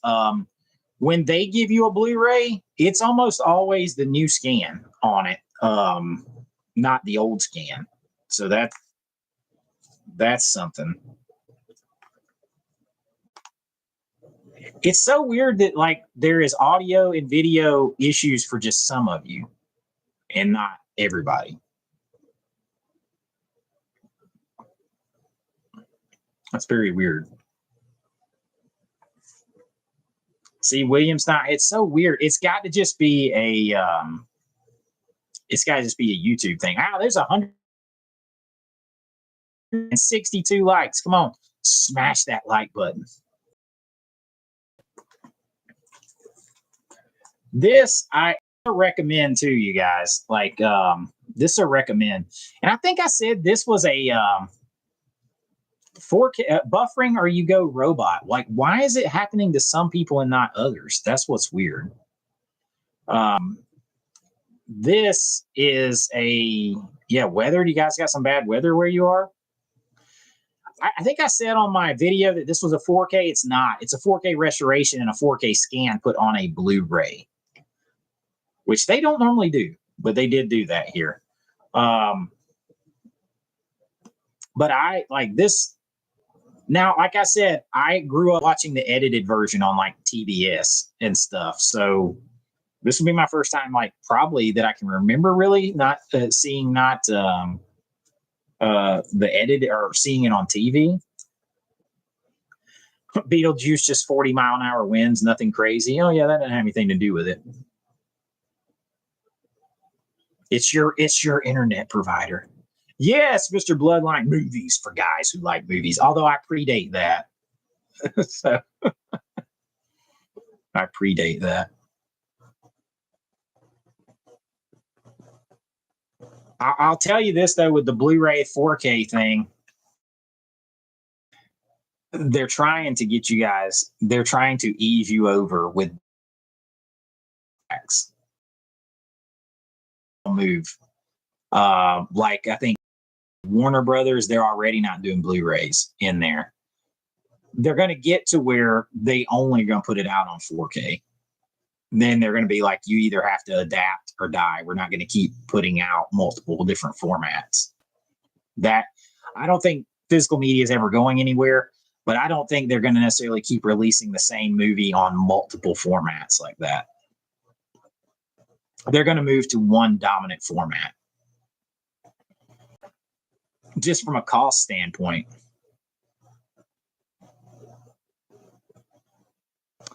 Yeah, I mean, you can get 4K player. You can get a 4K player for under $100. Like I can walk into Walmart right now and get a base Sony 4K player for like $89.99, and one that's a little judged up for like $114.99. I don't think you can't argue that's a barrier. I mean, shit. I remember when VCRs first came out and got popular. My parents had to finance one at Badcock Furniture because it was like 1983, and it was $700 or some shit in 1983.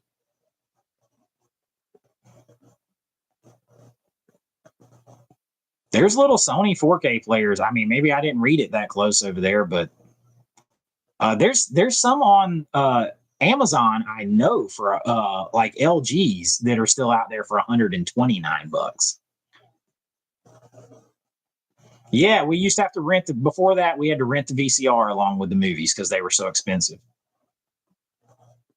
DVDs are still outselling them, but that's what I mean. Eventually, they're not going to keep making all those formats, and it's either going to be you either buy this or don't buy it.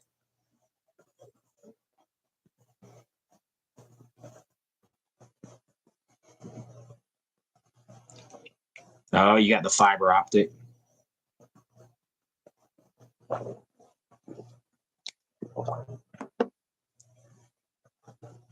I mean, I got my Panasonic UB820 on Black Friday for $320. I mean, when you factor in a big fancy release could be $70, is $300 or $250 for the player that you're going to keep for the next decade? Is that a barrier? I don't know.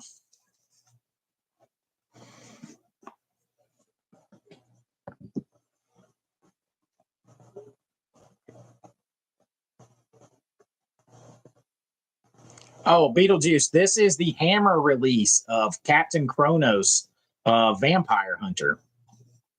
This is one of the most announce your presence with authority releases I've ever seen from a boutique. Now, Hammer is more than that, but they're getting into basically boutique type things now. This is kicking the door down with quality right here.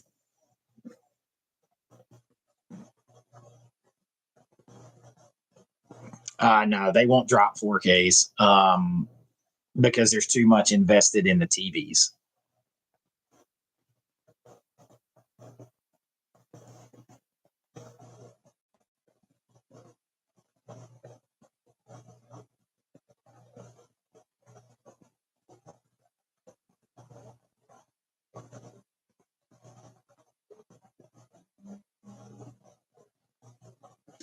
I mean, they may do that. They may drop, and your options may be DVD or 4K, but they're not going to keep putting. I don't think they'll keep putting out 3 formats forever.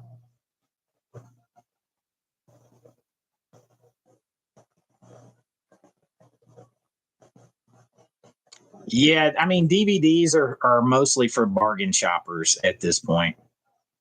The problem is, it's like, okay, the DVD for, let's just take Red One. The DVD is $20. You can get the 4K for like $6 more that comes with the Blu-ray. Like the incentive is going to be a problem later.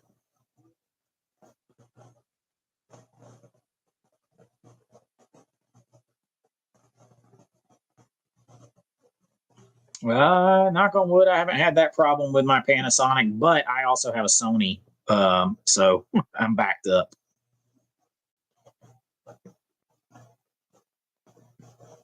I agree, William. I agree.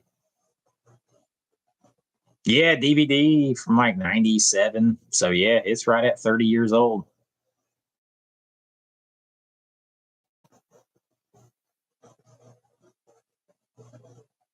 There's still no Alan like the as long as they continue, like at some point they stopped making movies on VHS and said you got to go to DVD. We're not putting all these out on DVD and VHS anymore. Go to DVD or get left behind. Because people are slow adopters. They always are, almost always are. So um, eventually, though, they said, hey, we're not putting out any more VHS. That's not going to be the standard of release. You got to move up to DVD or get left behind. They're eventually that's what's happening now. Is 4K is the new thing. You're getting more and more content now on 4K for people to see. So they got to get that out there. And then when they start to have more content there on 4K, eventually they're going to be like, look, you got to move that way. The TVs are that way. The players are that way. The new, like all of these restorations, everything are that way. We're not going to keep going that way because it would be better for us to invest in one direction. I haven't heard.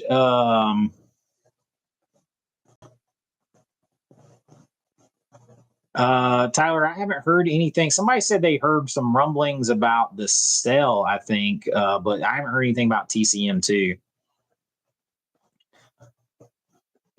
Hey, tennis, is it tennis ball?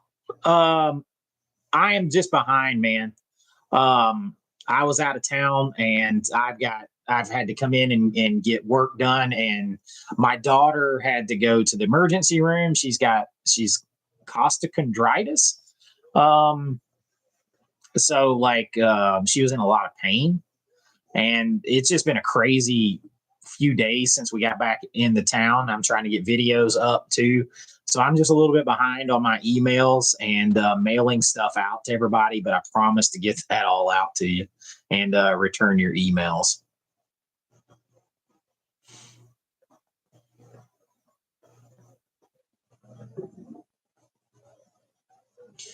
Tyler, you're going to have to turn off Dolby Vision on your player. If you want it to play on the Panasonic, you're going to have to turn off Dolby Vision. That's what I had to do. Plays fine on the Sony, but it won't play on the Panasonic without turning Dolby Vision off manually.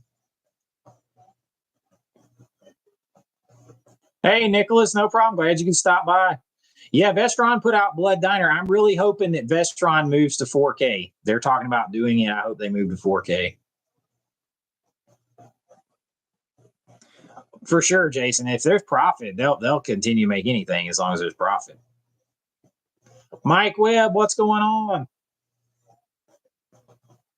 What's going on? It's we got a lot of folks in here tonight. We've had some super chats. We've had some membership giveaways. We've got all kinds of stuff.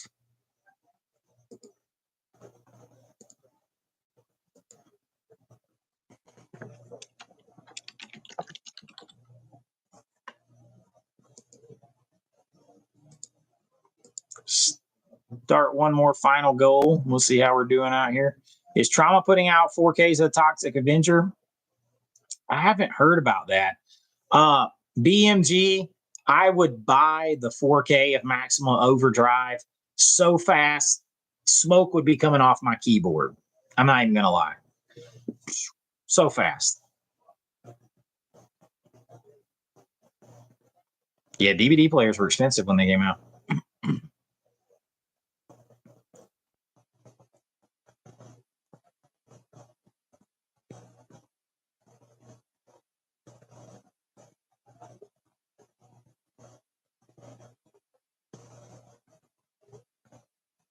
I hope they'll reissue. I hope they'll issue a disc.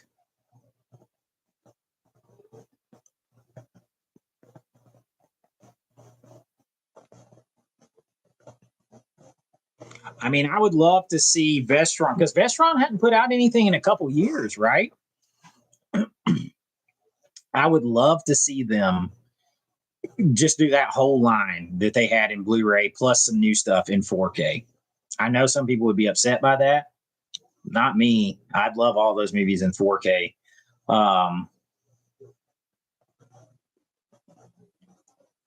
Tyler, man, I watched Maximum Overdrive on TBS 800 times, man. So many times. Yeah, I've seen a lot of people talking about those steals on the Paramount Barnes and Noble sale.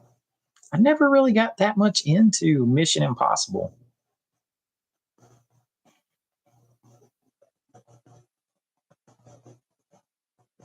I don't know. I got some stuff to talk about with my Kino.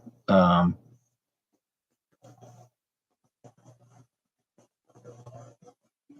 yeah, I recommended Nicholas. I recommended Bad Times at the El Royale a month or two ago on a list, and then I found it used. I found it the used 4K for like $10, I think. 11.95. Yeah, Vestron did Shivers. Oh, that the think about the toy truck with the goblin face popping in 4K. That'd be so cool. My somebody said something about my Lord of the Rings set. Yeah, but I really want the 4Ks. I really do. My uncle Terry is a massive Lord of the Rings fan. He probably watches them, literally, no kidding, every week. He probably watches them. And I want to get the 4K extended versions and drag him over here and make him watch them with me on the OLED.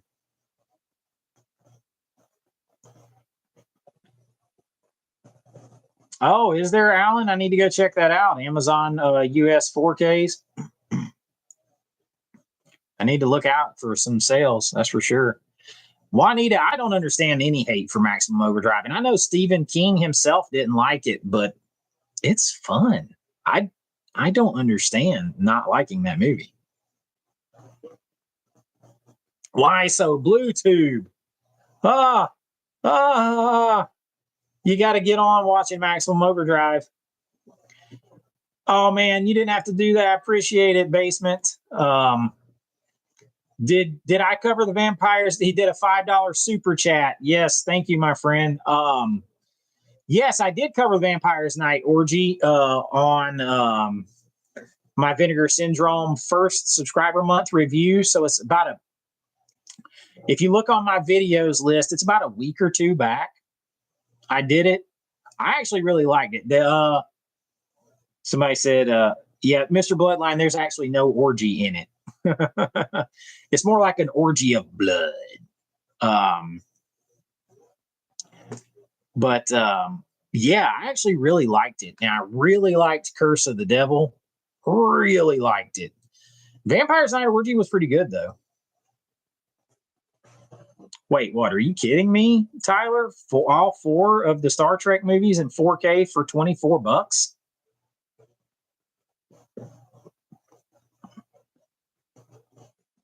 I haven't seen Class of 1999. Vampires Night Orgy has a very disorienting, creepy atmosphere. And I like it. Oh, yeah. Stephen King was on the Colombian Bam Bam when he did Maximum Overdrive. I actually saw Barbara Crampton talking today. She was talking about when she was doing Reanimator, they were all on cocaine because they were doing like 18-hour days because they had to shoot everything before they ran out of budget. And I was talking to her and I was like, well, I hope on my next movie, if I get you on there, that coffee is enough because my budgets don't have enough money to cover everybody popping the Colombian Bam Bam. And she was messaging me back, laughing about that. That was pretty cool. She's like, yeah, we were all coked up because we were doing 18-hour days. I was like, oh, I hope coffee's good enough. Because I would love to put, I mean, I know I get Christy Swanson in my movie, depending on what it is. And then I would love to put Barbara Crampton and Carolyn Williams in there too.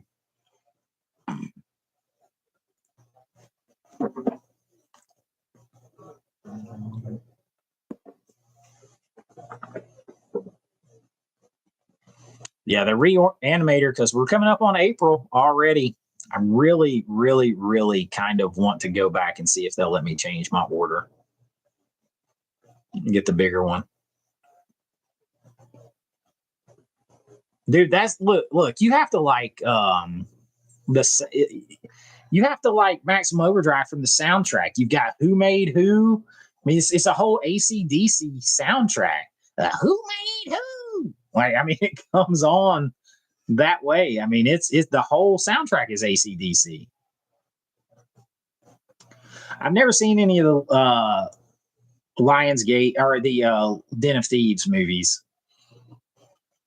I really am kicking myself that I did not get the Lionsgate of Apocalypse Now. I really kick because it's sold out.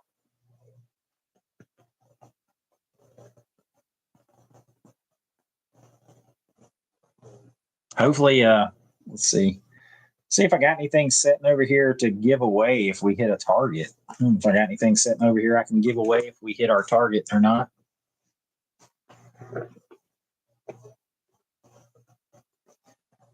Everything's such a mess around here, and I still haven't mailed out the other giveaways. We're still a long ways from the target anyway. I don't think we will get there. Let's see.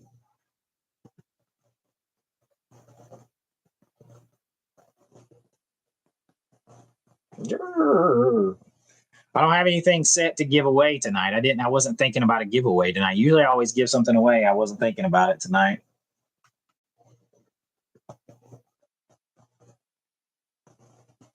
Oh, wait, am I missing something? Do I ever cover made for TV movies? Well, I've had Storm of the Century and The Stand and stuff like that on several of my other lists. So I could do a list like that.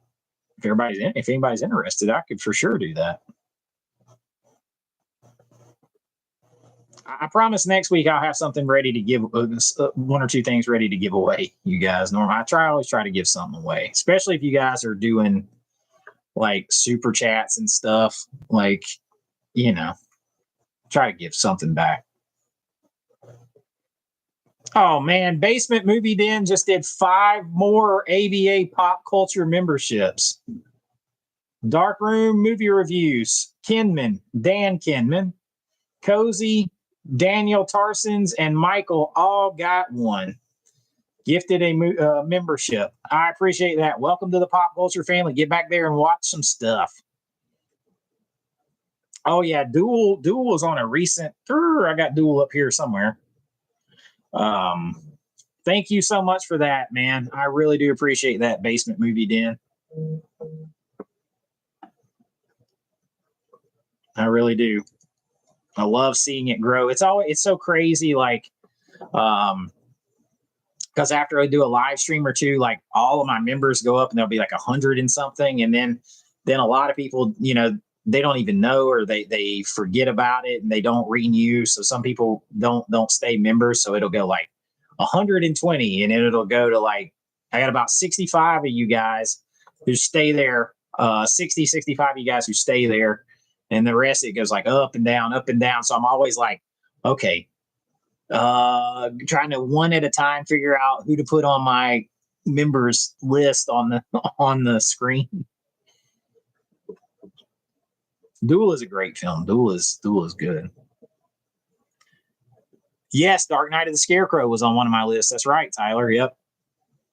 So I kind of covered them. I didn't ever really make distinctions necessarily about them being made for TV. Salem's Lot, the original Salem's Lot, was made for TV.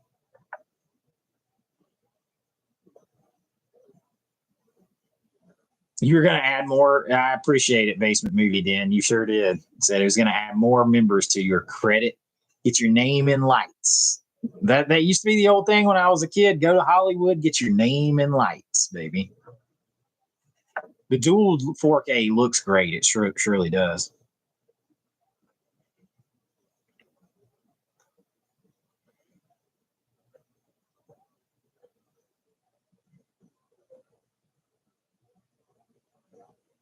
You're recommending the car? All right, I'll have to look it up. Oh, I love the stand. I love the stand. I've listened to that book on Audible like 5 times, and that's like a 46-hour listen, I think. That's great. The book is really good. That's right. It was originally a TV too, and I talk about it all the time, the original one.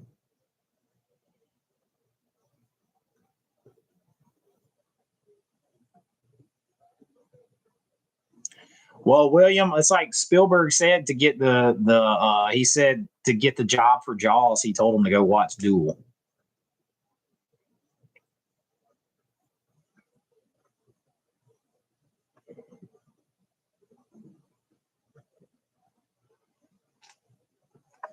Five more members. Tony O with a $5 super chat says, you have to see Class of 1999 with Pam Grier. I'll send you a copy if I have an extra. It's a Vestron title. I have never seen that. I didn't even know it had Pam Grier in it. I'm sold, Pam Grier. Like, I'm just gonna. I will spoil this for you. Pam Grier will make some appearances on my exploitation movie list. That's for sure. I appreciate that, man, and thank you for the super chat. Oh yeah, the Langoliers, the Juice Man. Yeah, I like. It's dated kind of. It's junky. It was junky kind of CGI back then. I wish kind of they would remake it. But dude, I love the mystery of the Langoliers and the concept and everything. I'm down with it. I like the atmosphere, the cosmic supernatural mysteries of everything that Stephen King puts into stuff, the sort of heaven and hell, interdimensional, all that. Man, I'm right there with that. She is, Tyler. Yes, she is. If you've never seen the movie with Pam Grier called Arena, go check that one out. And now I just got Pam Grier riding through there with Across 110th Street playing as she's like riding through the area, going through the airport. Oh, that's cool, Sam.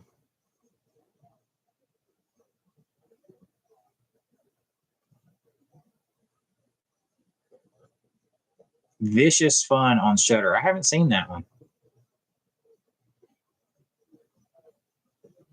By the way, that Jackie Brown 4K, one of the best 4Ks of the year so far.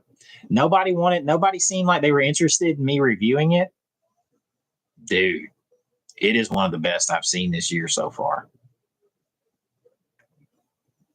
Oh yeah, Cooley High is good. I haven't seen Cooley High in a long time. I think the Criterion's got that.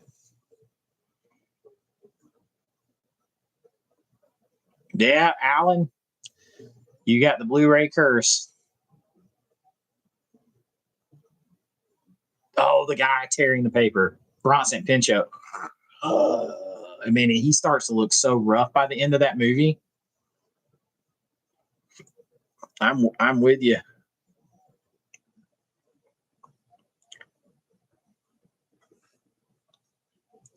Sam says, what are some pros and cons to the big boutique labels? I've been drawn to Arrow Video. That's more vibes than anything else. Arrow does great releases generally overall. You'll probably find Arrow, like for me too, on 2024's overall rankings of the best boutiques. I had Arrow at the top, edging out. Like the top 3 are Arrow, Scream Factory, and Vinegar Syndrome for me overall. When you factor in restorations, movies, all the different criteria. And there was like less than a half a point in my grading system that split those three apart. Now, this year, starting off, Arrow's been a mixed bag because they've had some errors with discs, but then they've also dropped, like, you got Deep Blue Sea out there. You've got the Dollars trilogy that they've put out. Now you've got the Friday the 13th movies they've put out. So they've got some really good stuff. I mean, I like Criterion as well a lot. I'm a growing Criterion fan overall. Their packaging leaves a lot to be desired to me. They could at least change the artwork from the Blu-ray to the 4K. I actually did buy the Blu-ray by accident one time because they don't even look any different. Okay, so everybody keeps trying to talk me into cruising, and I'm just going to tell you the subject matter didn't seem like it appealed to me at all. I've never seen that movie in my life, but I guess I got to give it a try. I've heard some rumblings about that, Mr. Bloodline.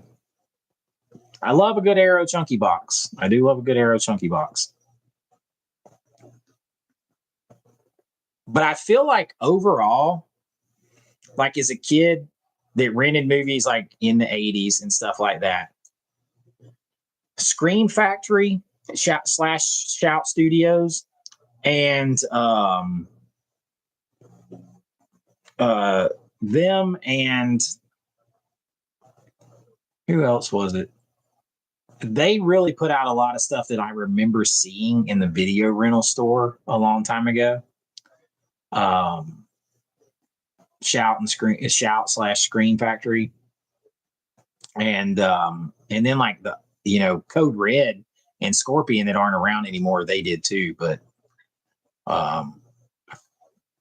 feel like Shout/Screen probably has like the most mainstream titles.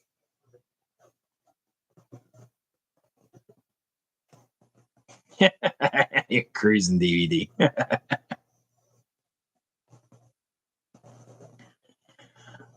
Jason, you're buying Cruising? Okay, well, we'll buy. I'll get it. I'll get it.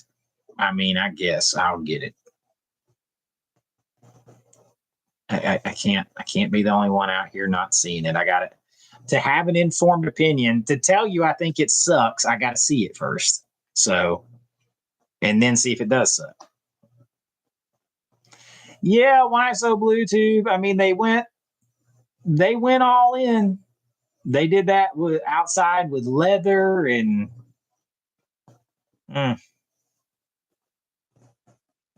yeah, Shout is apparently changing the blaxploitation box. Outside art.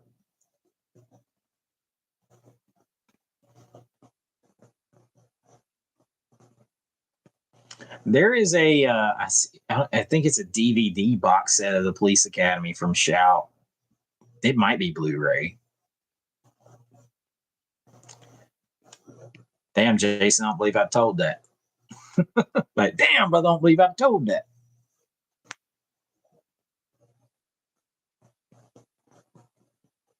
Hey, Austin, what's up? I don't either, Jason. I don't get behind the hate for Scream Factory. I really don't. Shout Studios. I mean, look back there. They're giving me Friday the 13th movies. They're giving me Creep Show. They're giving me Carpenter movies. They're giving me Return of the Living Dead, Silent Night, Deadly Nights back there, Nightbreed, Killer Clowns, all the Halloween movies. You're going to sit here and bitch about that?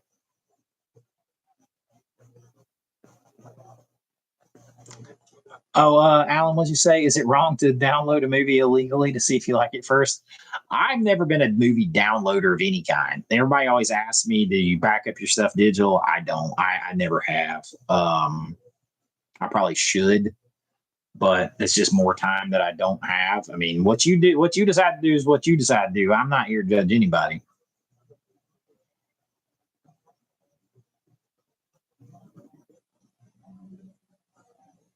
That's not bad for Hell High. I think I saw that on eBay for around that price too. Oh, Blockbuster box sets in the house. What is up, Mike? What is up? Are you back? Or are you still on vacation? No, you still on vacation.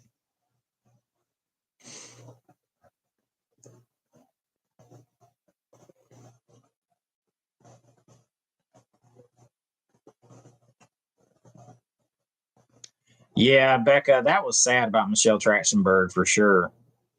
Because me and Jason and Brian had just been talking about doing Euro trip, like watch along. Oh, you fly back tomorrow? It's amazing how fast those vacations can go by, isn't it?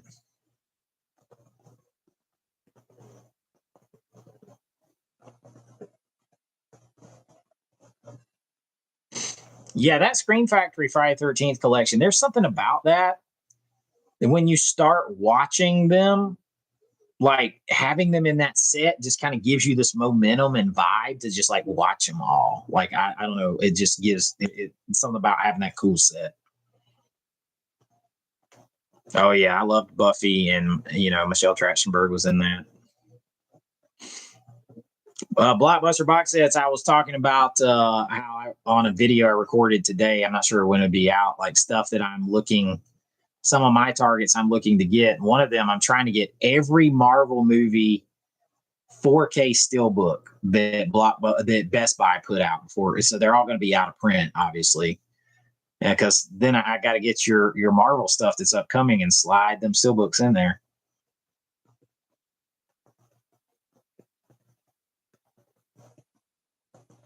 Danny Wright says, first time on your live chat. I just watched your Steamy Movies vid. Now you want Heartbreakers. Heartbreakers is good. That is a good movie. You're damn right, Blockbuster Box says. That's an epic and expensive quest.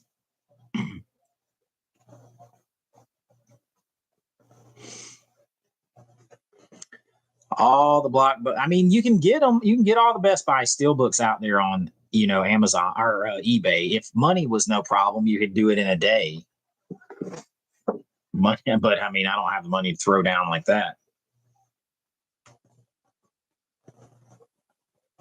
Glad you come into the live chat, Danny. Glad you enjoyed that video.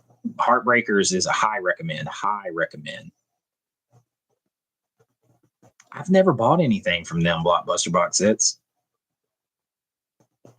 through that.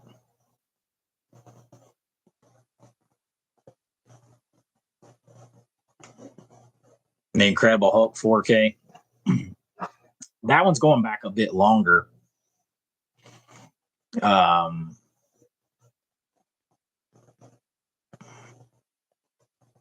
Heartbreaker is the rom-com, yeah.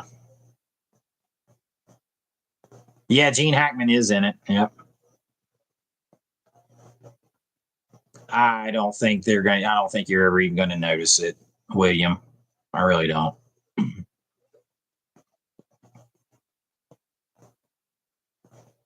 I think there's a lot of fear mongering over that.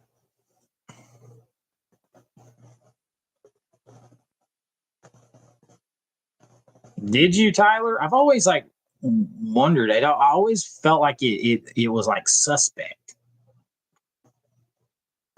Yeah, I know Mondo has done it as well. I just feel, Steven, like I got to go with one way or the other. So I'm going to try to track down the Best Buy ones.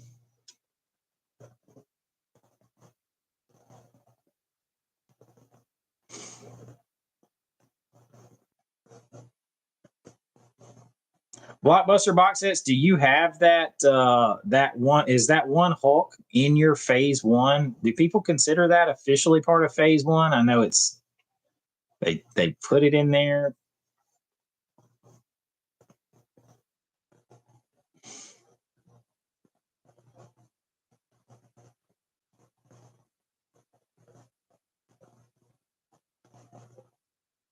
Warriors the musical. I could see that being done in music as a musical.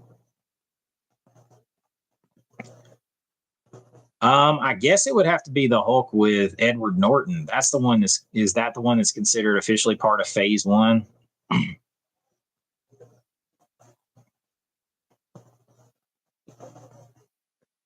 Yeah, Austin, we were talking about that earlier.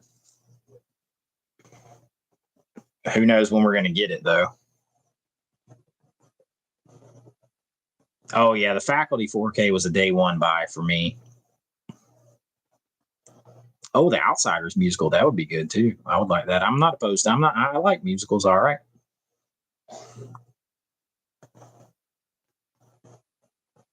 Joe's Apartment.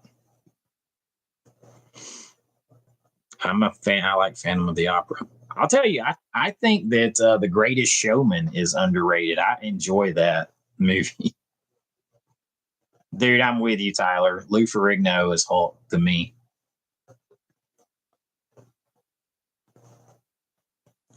Oh, you talking about this? I got that drive slip right here.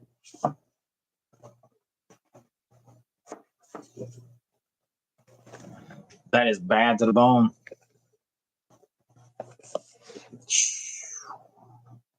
That's just sexiness right there. That those guys, it just feels like 1980s just happened all over again.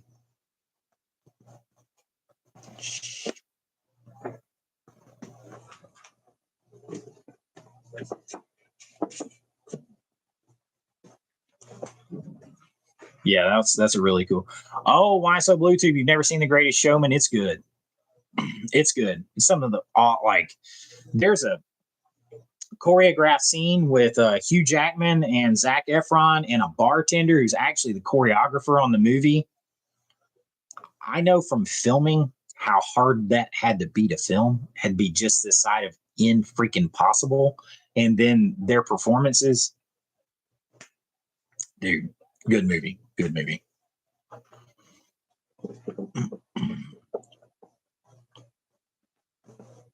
I still haven't seen Blade Runner 2049. Fall Guy was fun, but I'm such a fan of the original TV show that I just couldn't see. And I'm a big Gosling fan. I just had a hard time seeing him as that. Yes, the Drive is worth a watch. Yep.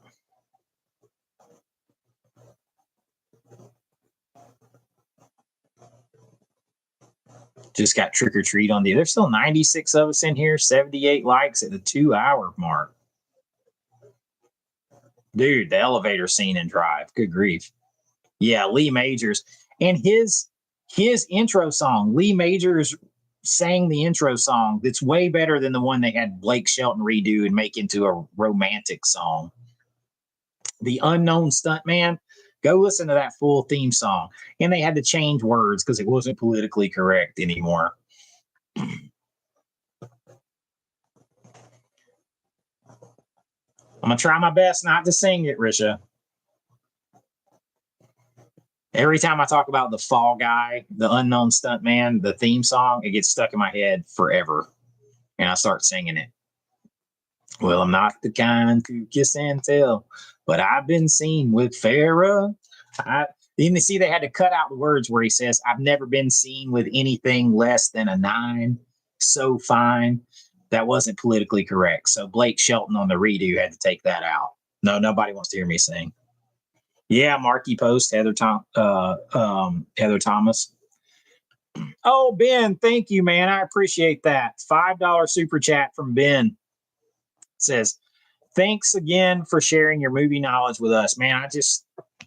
If I can pass on anything, I love doing it. I love getting people excited about movies. That's one reason I like those recommendation lists so much. I want people to get excited about movies, not necessarily all the newest releases, but stuff that's been around that's just good that you might have forgotten about or never saw. I like Blues Brothers. I'd count that.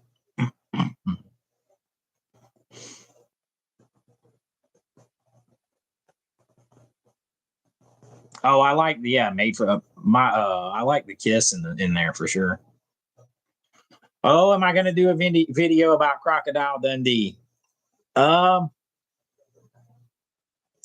If people want me to, that one's going to get a very passionate response out of me. I still don't know what label is putting that out. But when I do, I'm coming for them. I'm coming for them.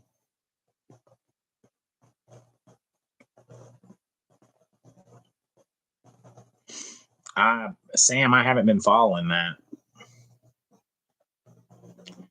Yeah, Jason, there is I actually shared Jason A. I shared a press release. They had a press release where they're like bragging that they're presenting this encore cut as a significantly edited cut of the movie.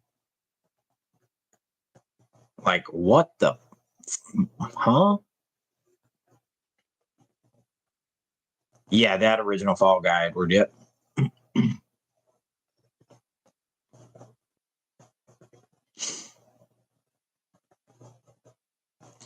They should, like, I feel like I don't get political on here. I just feel like for them to come in at this point with that heavy censorship on something like Crocodile Dundee doesn't make any sense. Because I feel like the wind is kind of starting to blow a different way. Oh, it doesn't matter what side of the aisle you're on. I feel like the wind's starting to blow the other way on like the over political correct, the over worried about offending people. I feel like people have kind of had enough of that. So to come in this late in the game and like edit something like Crocodile Dundee over here or a butt squeeze over here on Riddick, when over here we're getting 70s adult films on 4K, or we're getting like Russ Meyer movies and stuff like that. That's like ham, no burger, peanut butter, no like these things don't go together. What are you doing? Leave those movies alone. There's a damn gnat flying around in my house. I don't get it. I don't get it, and I feel like they're behind on that. I don't feel like they're reading the room on that. I agree, Tyler. If they want to have a cut version, a director's cut version, like or an edited version, have that on there with the original. Let people decide. Don't try to decide for me and rewrite history, because that is not what that movie was. And what they want is 30 years from now, people to forget the original and think their new cut, their revised cut for their current sensibilities is the original. And that's bullshit to me. So, oh, thank you, Juanita. Risha Juanita says, just $5 super chat says, just for you, Risha. So you don't sing again. Sorry if I spelled her name wrong. Juanita is paying me not to sing for your behalf, Risha. Y'all laughing at me. Let art be art. I'm with you. I do not support censorship, and I will speak out against it harder than anybody you find here on YouTube.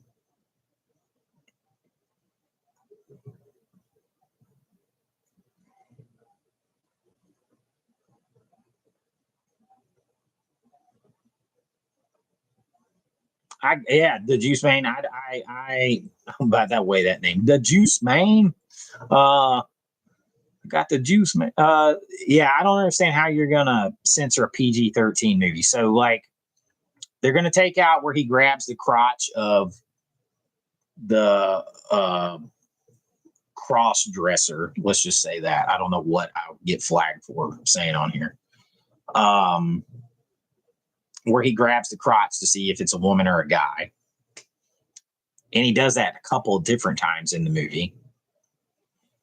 To a couple of different people. And apparently they're going to take out where he is talking to the limo driver, and he asks what tribe he is from, because he's a black man, and where he comes from, everybody of color like that is Aborigines, and he's ignorant. And that's kind of supposed to display he's ignorant. He's not mean. He's not full of malice. He's ignorant. And we're supposed to laugh at his ignorance in that moment. And, they're going to take that out. And that takes away a lot of his character development. We're talking about a character that's so ignorant about the outside world When he comes down the escalator in the airport for the first time, he's scared it's going to eat him like a little child, and he keeps backing up because he's afraid. That type of person can't be offensive, in my opinion, because they don't know. They don't have. You can't be offensive if you don't know that you're offending anyone like that. So it's just, and it's important for his character to learn. That's it, William. It's a fish out of water story.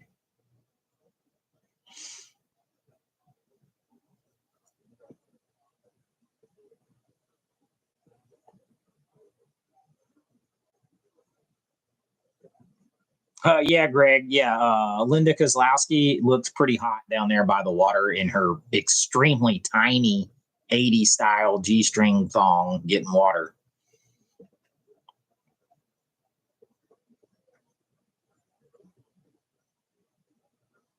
That's it. That's exactly right, Tyler. Yeah, I'm with you, Mr. Bloodline. Like, listen,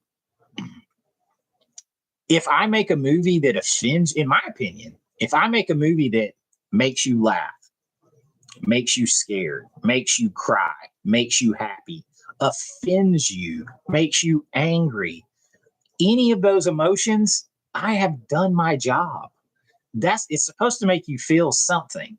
And if whether it's offended, angry, happy, sad, joyful, scared, I've done my job. Don't take that away. It's supposed to make you feel different emotions and think different things. It's art, they're movies, they're stories. That's what they're supposed to do. I am too, William. I need to get that one too. I don't have Blazing Saddles yet. Me too, Alan. Like, I don't understand getting offended so easy.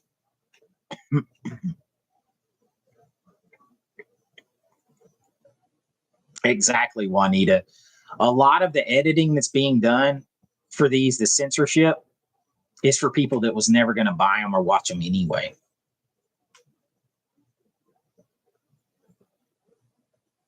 That's exactly it, the juice, man. That is it.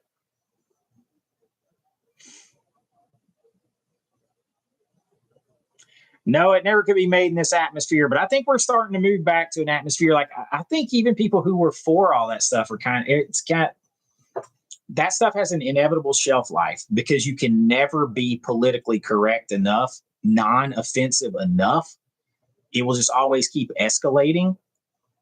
It's like a red scare or a witch hunt. It'll never be satiated. It just has to stop at some point, and common sense has to come back in. I agree, Mike. Oh yeah, Danny, for sure. And that's probably why we don't have Revenge of the Nerds on 4K. Yeah, Mr. Bloodline. American History X. Whew. It's run its course. I think so too, Mark. Yep, William. Yep. There is no past. Only every page is rewritten, every document is changed, every sign is changed, all that stuff. There is no past, only an ever changing present in which the state is always right or whatever. I can't remember the quotes exactly. I had to read that a bunch. That's my pie.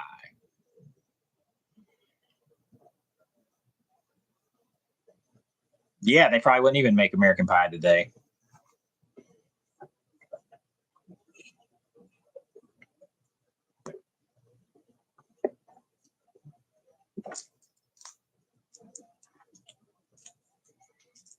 We got 5 minutes left on our goal. I appreciate you guys, all you guys. I mean, we don't hit goals tonight. We just don't hit goals. I'm sorry, I don't have anything to give away, but I appreciate all the super chats, all the discussion. That's fun hanging out. All the new members to the channel. I'm loving it. I'm loving it. I love just talking. The top offensive list.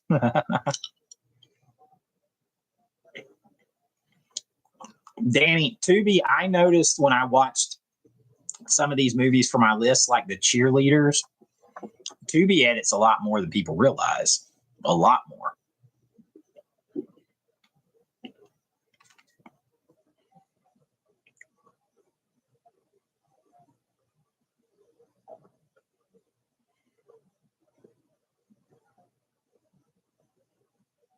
I agree. Why so blue too? Yep. Yep.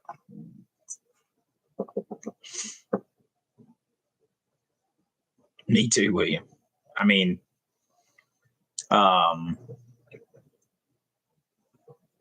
absolute power was it absolute power corrupts absolutely.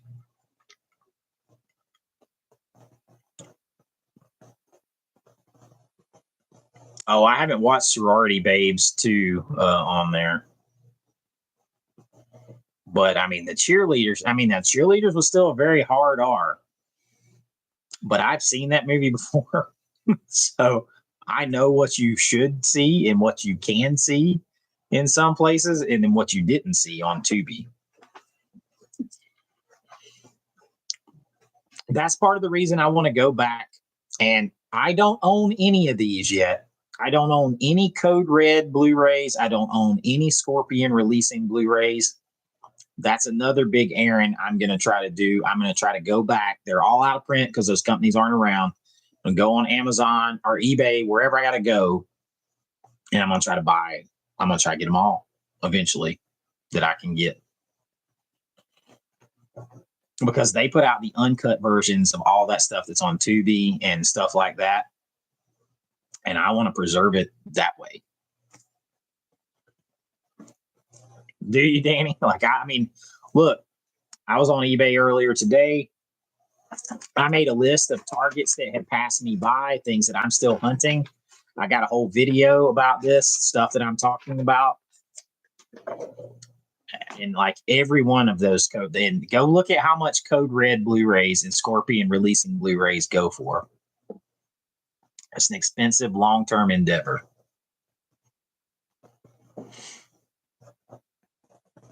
Thank you for hanging out, Marty. Thank you. Have a great weekend.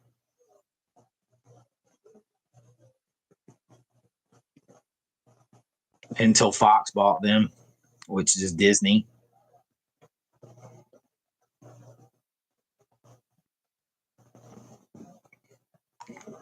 Oh, yeah, that stinks, Juanita. I haven't seen that, Nick.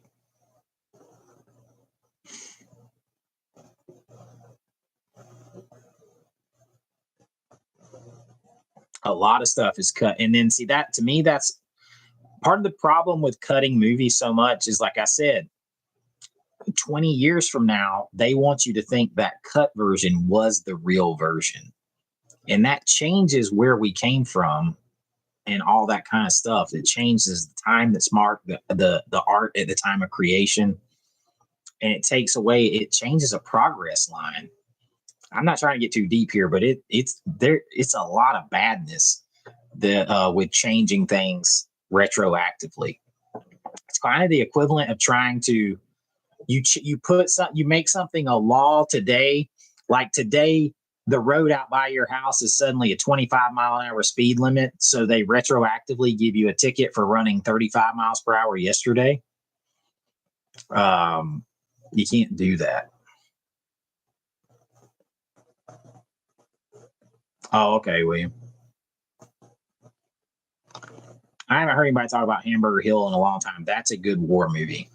That's the one you're talking about, Hamburger Hill, right? The war movie. That's a very good war movie.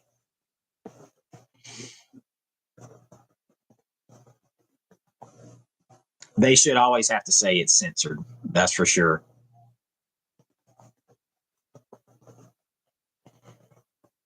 Oh, so you got the hardware 4K set directly from Umbrella. So everybody keeps recommending it. So I guess I'm going to have to get it. I guess I'll just get the slip from the slip cover version from Orbit. I agree, Mr. Bloodline, 100%. And holding anything retroactively accountable to today's ever-changing sensibilities, because the sensibilities of the last 8 years, they're starting to change again. That will be different. So crazy.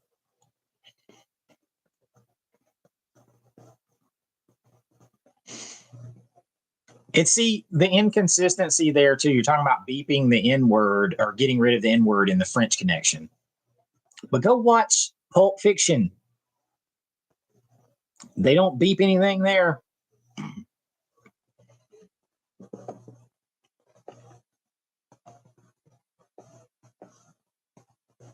That's it, Ben. Summer Job. Look on Amazon. I think either Code Red or Scorpion. I keep saying Amazon. I mean eBay. Look up Summer Job, Code Red Blu-ray, or Scorpion releasing Blu-ray. I think I saw it on there. I think one of them released that on Blu-ray. Don't edit art. Period. I agree. Yes, Mike. They're all going to be chunky boxes.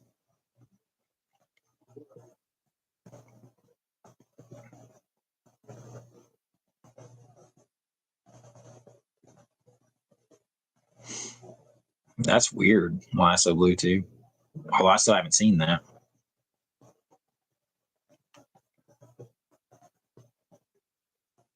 Yeah, WB they'll release the Lethal Weapon. That's a top 25 movie for me all time, regardless of genre. So I'm happy to get the collector set. I don't know. I haven't heard anything about that within the Heat of the Night, but there is a 4K of In the Heat of the Night already from Kino. I'm pretty sure there's already a Kino 4K of that. Mr. Bloodline, I appreciate it. Hit me with a $5 super chat. Says, love the channel. I appreciate the support. Hopefully, I won't be censored in my big next recommendation list video in that series comes out tomorrow at about 2:00. If they get it approved in time, it'll come out tomorrow between 2 and 4. But I'm having to have it reviewed by a YouTube person because the AI flagged it.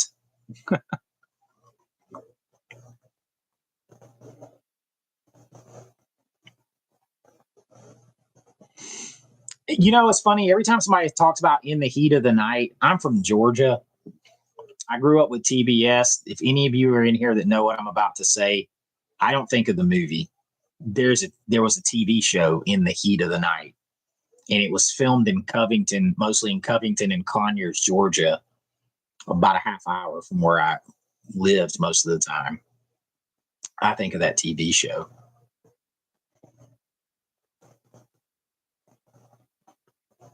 Harley, what's up, man? Yep, Tubbs. Yep. Harley Shellhammer in the house. Or Tibbs, I mean.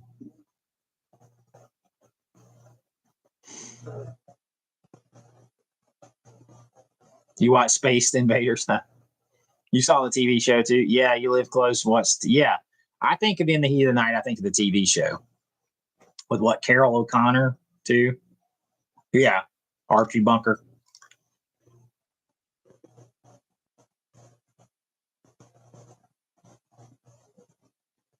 Yep. In the Heat of the Night.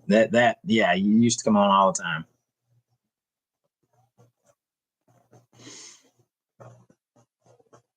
Dang, Harley, that's late to roll back in from soccer.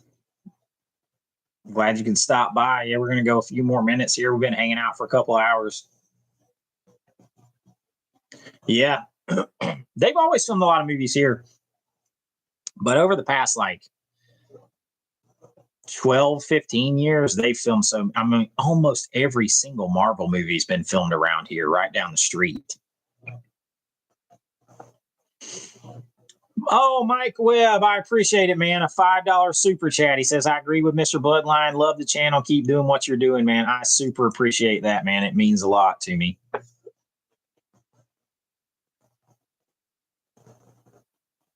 What?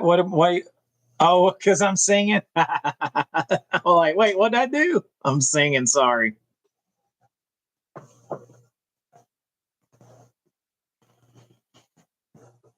That's what I want to do, Mr. Bloodline, build the community.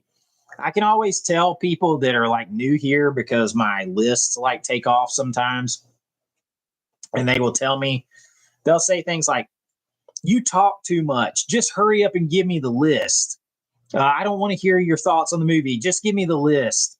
Or you talk too slow, talk faster. I just make this more clips instead of you being on camera. and all this kind of stuff. And it's like, look, I'll tell them all, I'll say it again and again.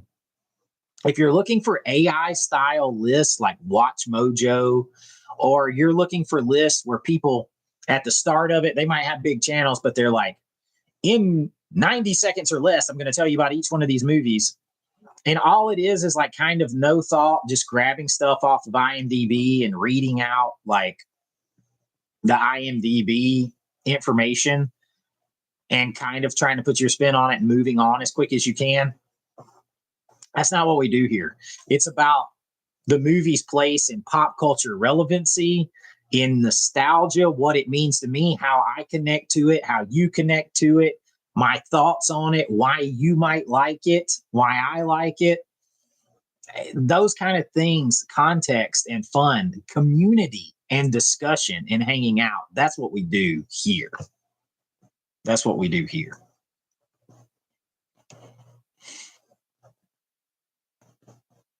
I appreciate that, Alan. I appreciate that. You like when I talk long? um, I just started seeing Flick Connection. Somebody mentioned it on one of my videos, and then Brian mentioned it, and I saw some of his too. He does good work, but like I don't feel like he has the same connection to the movies. He gets the lists out and everything. I like him, but I feel like it's about getting the list out and stuff. And he's very streaming oriented.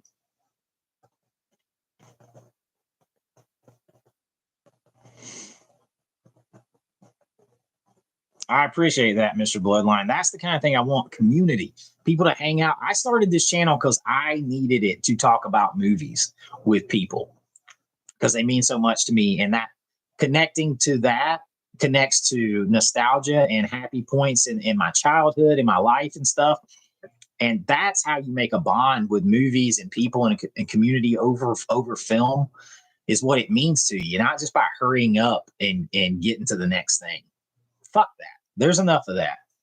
There's plenty. Go scroll TikTok reels and stuff. That's not what I do.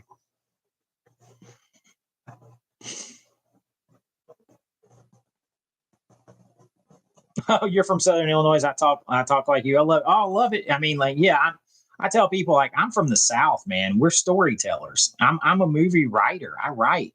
I tell stories. Everything comes into my mind like a story to tell. So I'm not just like, and in this movie, and this movie. What do you get out of that? And other people are like, this should just have a lot more clips and you should never be on screen. I'm like, go watch the trailer then. We're here to discuss this.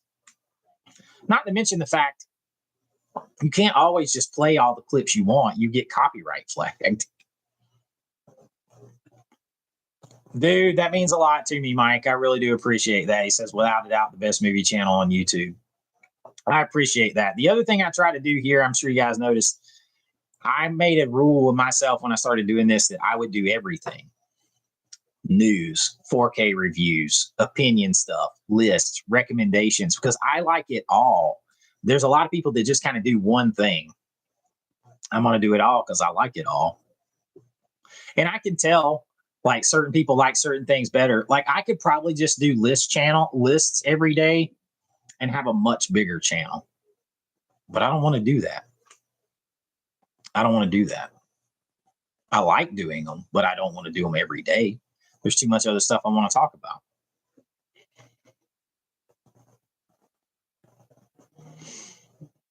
I could get a DMCA takedown for the entire video. I don't even know what that is.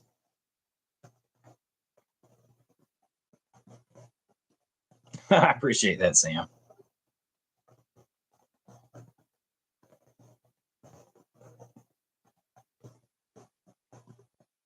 I haven't read there's the Heat of the Night book. I didn't know there was a book, to be honest with you.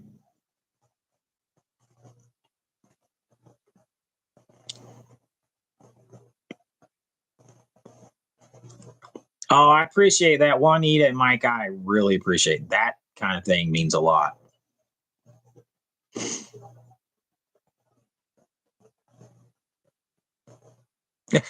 William.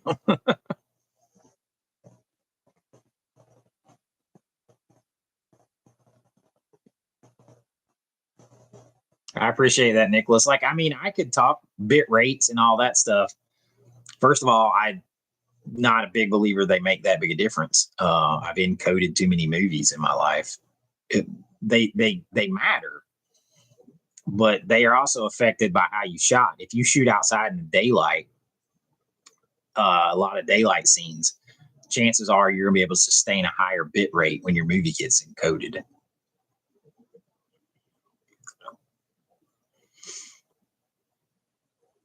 I appreciate that, William. Yeah, I like doing the live stream too. Oh yeah, yeah, yeah. That's true. Yeah, Alonso. Yeah, I'm picking up what you're putting down now. You know how we roll. That's right, baby. This is how. I'm glad you guys like the live streams. When I first started doing them, I wasn't sure. How did they upscale pre 1080p movies to 4K? Well, that's pretty easy. Because 35 millimeter film had to be downgraded to put on 1080p.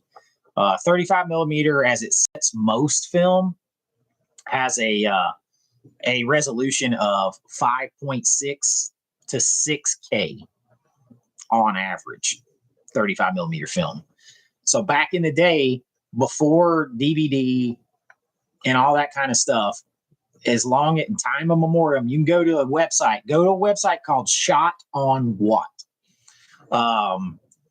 It's an archival website, but they used to always deliver movies to the theater in 2K cinema packages, so they had to be downgraded because they couldn't project it in 4K.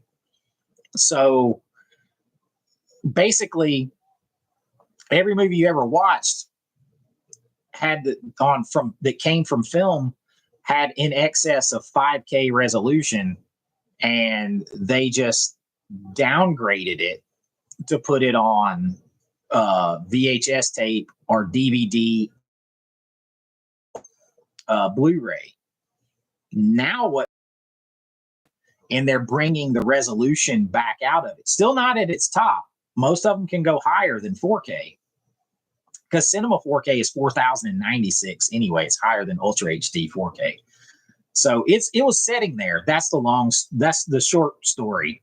It was already there. It was easy to do. It's really easy to make it 4K.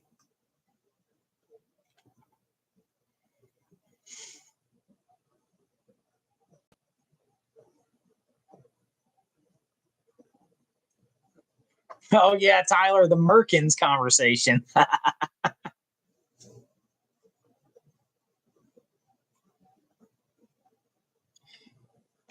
Yeah, see, Juanita, I like it. Like everybody gets tired of hearing me talk movies too. So I like being on here where none of us ever get tired of talking about movies.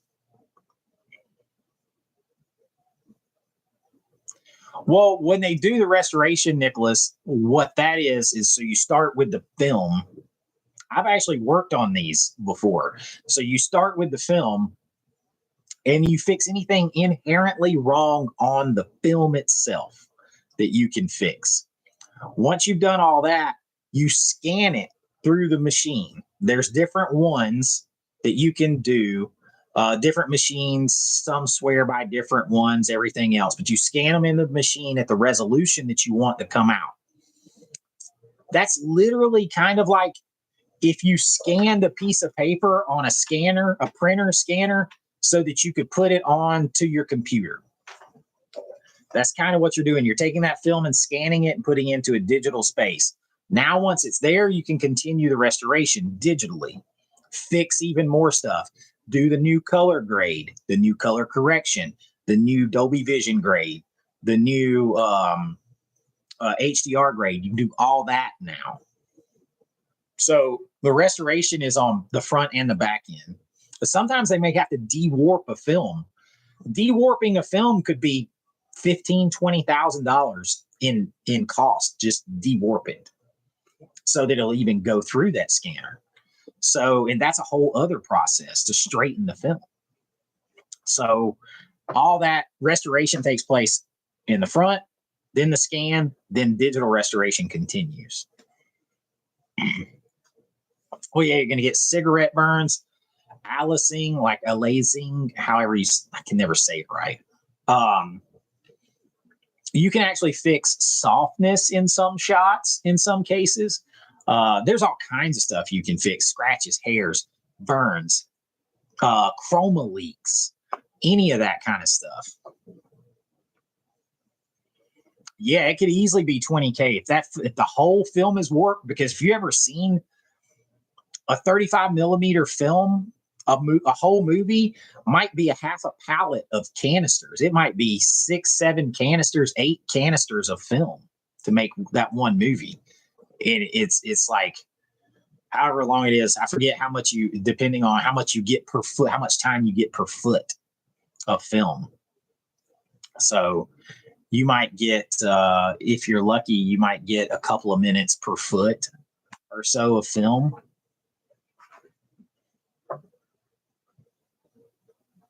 Yeah, I've heard of porphyria. Mm-hmm.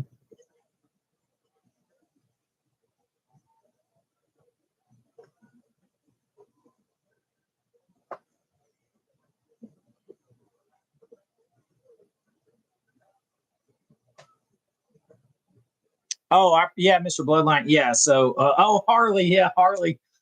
Now, see, Harley Shellhammer, Mr. Bloodline. Harley Shellhammer has actually worked with me on some films that I've directed, produced, and edited. But yeah, I went to film school. I taught film in high school and stuff. I taught film. Um, I've worked on films. I've been hired to edit and color correct and color grade other people's films, like the guys who did the Terrifier movie. They filmed Penance Lane for Tyler Maine, and I was hired to edit and color grade and color correct that film. So, like, I've done a lot of that kind of stuff.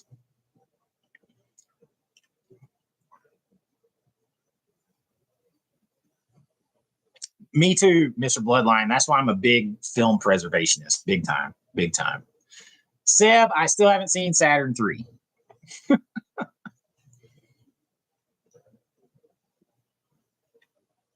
Oh, Danny. So that makes me think about Nightmare Sisters.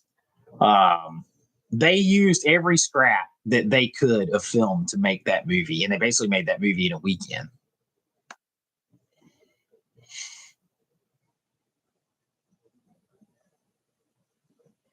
I don't normally talk about technical stuff that much because it's almost like everybody's gotten so used to just hearing YouTubers talk about the buzzwords that if I feel like every time I try to talk about it, it's too technical, and people are like, just tell me. If you tell me the rate's high, I'll think it's a good movie or good, 4K. Like, I've been trying to make people understand lately that a scan and a restoration are different things. But I did a whole video where I actually showed my screen in the editing software of like encodes and how encodes work and what you can change on the settings of encodes to try to demystify that, because it's not as much of a magic trick as people think.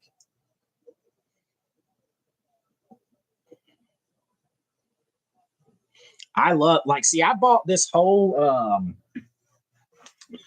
Vinegar Syndrome set right here. I bought this whole set because there's like a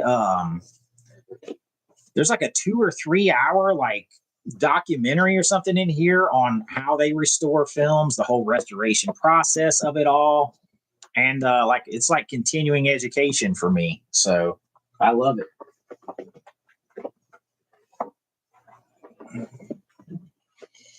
How do I color grade? I color grade through After Effects and Adobe Premiere.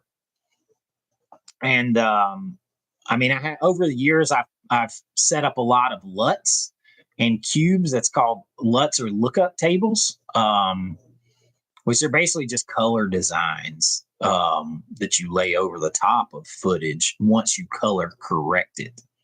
And that's a different thing. Color correcting is balancing the color and the light in the shot. You use the software to do that. But you got to do it. You don't want to do it automatically. You do it yourself. And you can change every value in the thing, the darks, lights, the shadows, the levels, all that kind of stuff in every part of the shot until it's completely balanced. Then you put your color grade on it. The grade is the look, the feel, the aesthetic. Like Matrix, the Matrix always looks kind of greenish. That's the color grade they put on it for that look.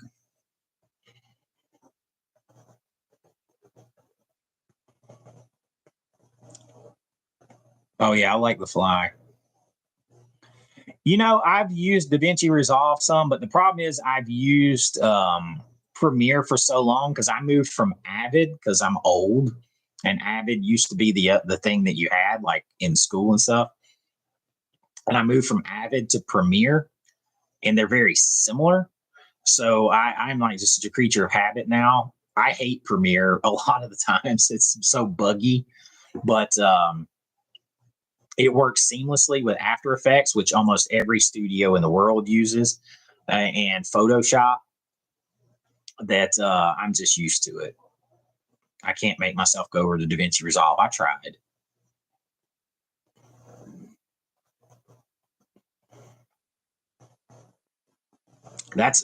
It's a very different process than colorizing a black and white photo or a black and white movie. That's a different process. That I have actually never done before.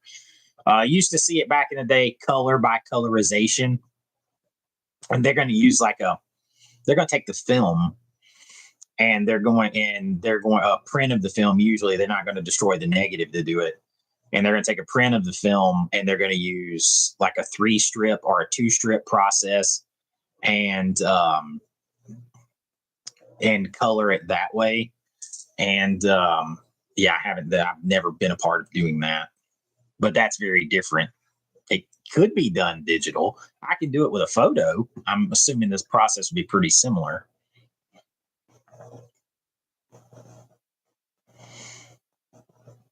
Yeah, Final Cut I never got because I never had Apple. I never had a Mac. So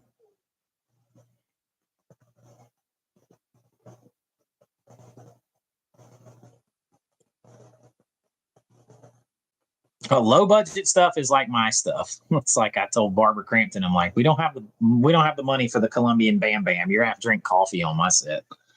Um, Sometimes, William, like I would prefer to see like I always watch It's a Wonderful Life in black and white, even though there's a color version. I've never seen The Mist in black and white. I need to see that, even though that movie's hard for me to watch.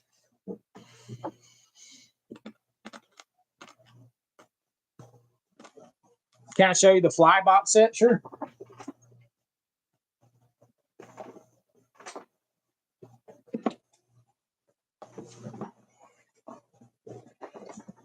This is the Fly box set. This is from Screen Factory. I actually got this on one of their sales for like $29.99 for all these. They're all Blu-ray. There's Cronenberg's, but it has every version.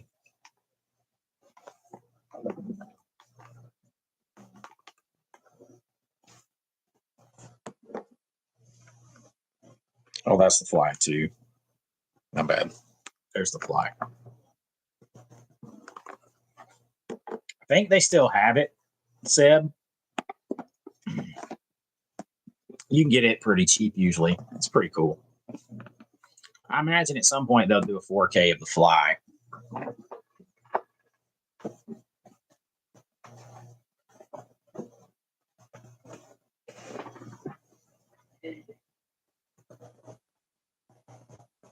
Ooh, $80 Canadian. I don't know the exact translation at the moment, but that's seems expensive.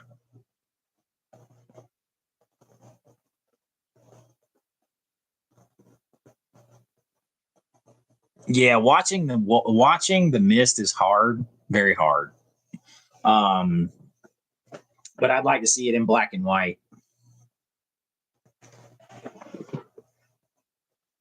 Well, we have gone 2 hours and 45 minutes. I said I was going to get off here before 11 o'clock tonight because I want to try to watch a couple of movies. It's been so much fun hanging out with all of you. Look for my video tomorrow. Hopefully it's out at 2 o'clock, 4 o'clock. Try to have video for you guys every day. I got some movies that I need to watch so that I can review them for you guys.